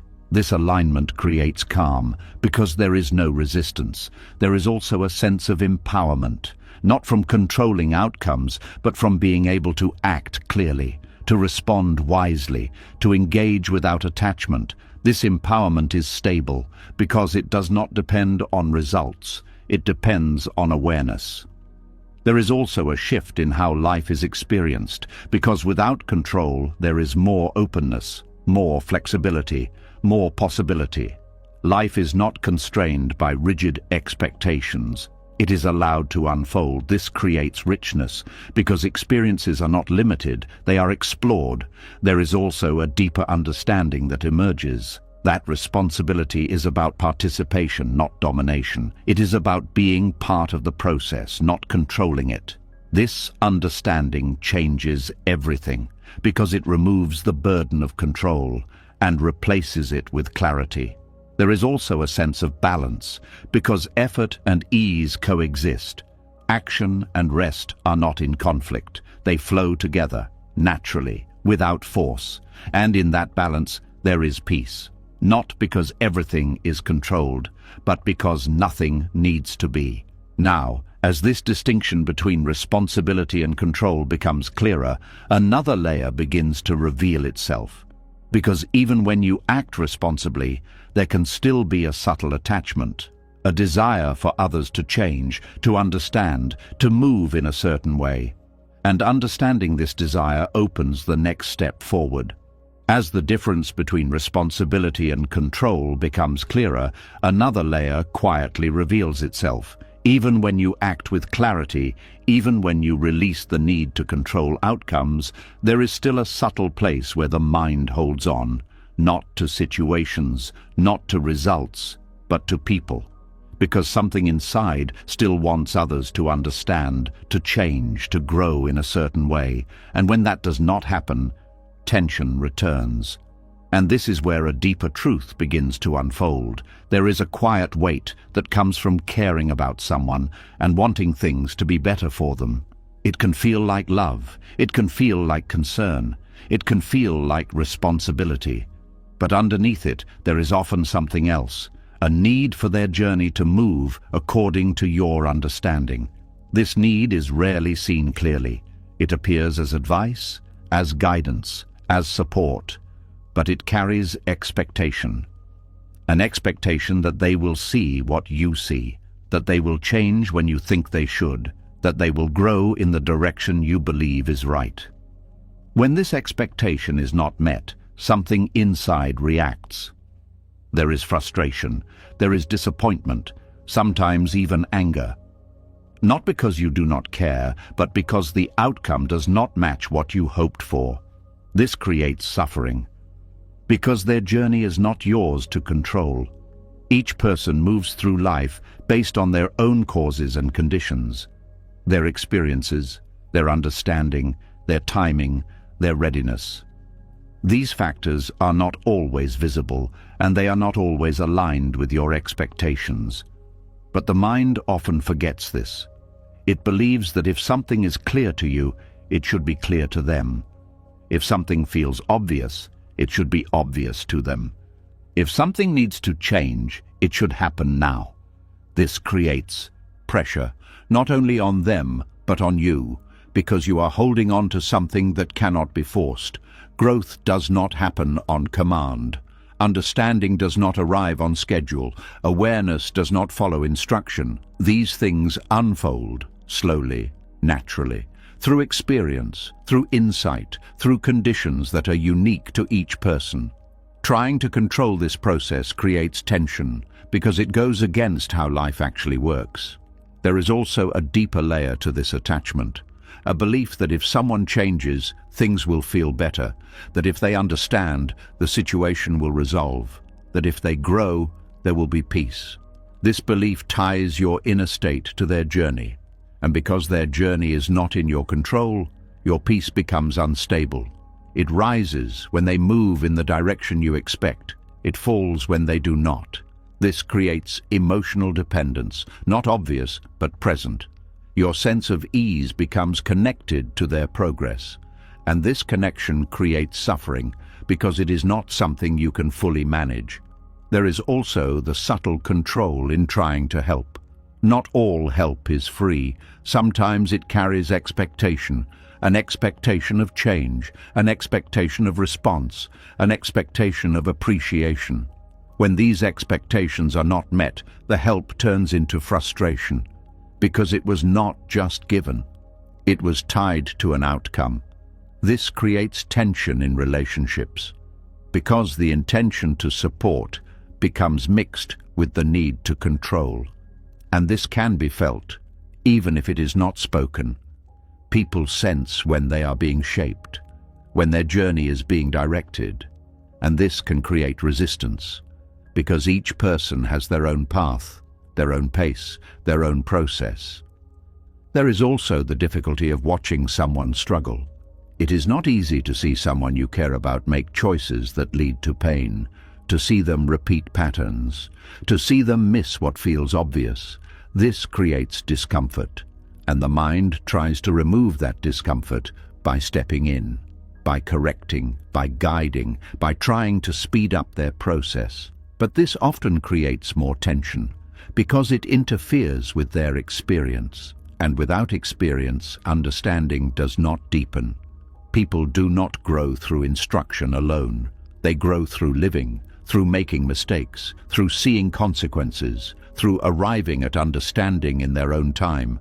This cannot be rushed, and trying to rush it creates suffering. There is also the illusion of knowing what is best. Even with good intentions, there is a limit to how much you can understand another person's path. Their internal world is complex. Their experiences are unique. What seems right from your perspective may not align with what they need to learn. This creates a gap, and trying to close that gap through control creates friction, because it is based on incomplete understanding. Releasing the need to control their journey does not mean not caring. It means caring without attachment, without needing a specific outcome, without needing them to be different in order for you to feel at peace. This creates a different kind of support, one that is present but not controlling, one that listens but does not impose, one that allows rather than directs. This support is lighter because it does not carry expectation. It does not create pressure. It simply exists. There is also a deeper sense of respect that comes with this. Respect for their path, their timing, their process. Even when it is difficult to watch, even when it does not make sense. This respect creates space because it acknowledges that each person is responsible for their own journey. And that responsibility cannot be taken away. There is also a shift in how relationships are experienced. Without the need to control, there is more openness, more authenticity. Because interactions are not shaped by expectation, they are allowed to unfold naturally. This creates connection. Because it is not based on change, it is based on presence. There is also a reduction in emotional strain. Because you are no longer carrying the weight of their journey. You are not responsible for their progress. You are not responsible for their choices. You are only responsible for how you show up. This creates relief, because the burden becomes lighter. There is also a deeper peace, because your state is no longer tied to their actions.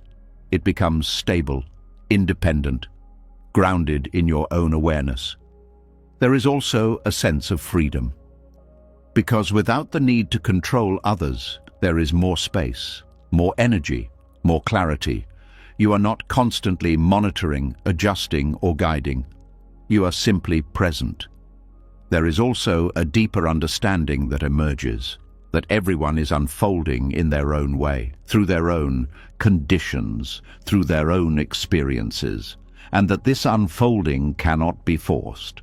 This understanding brings humility, because it shows that you are not the center of their journey. You are part of it, but not in control of it.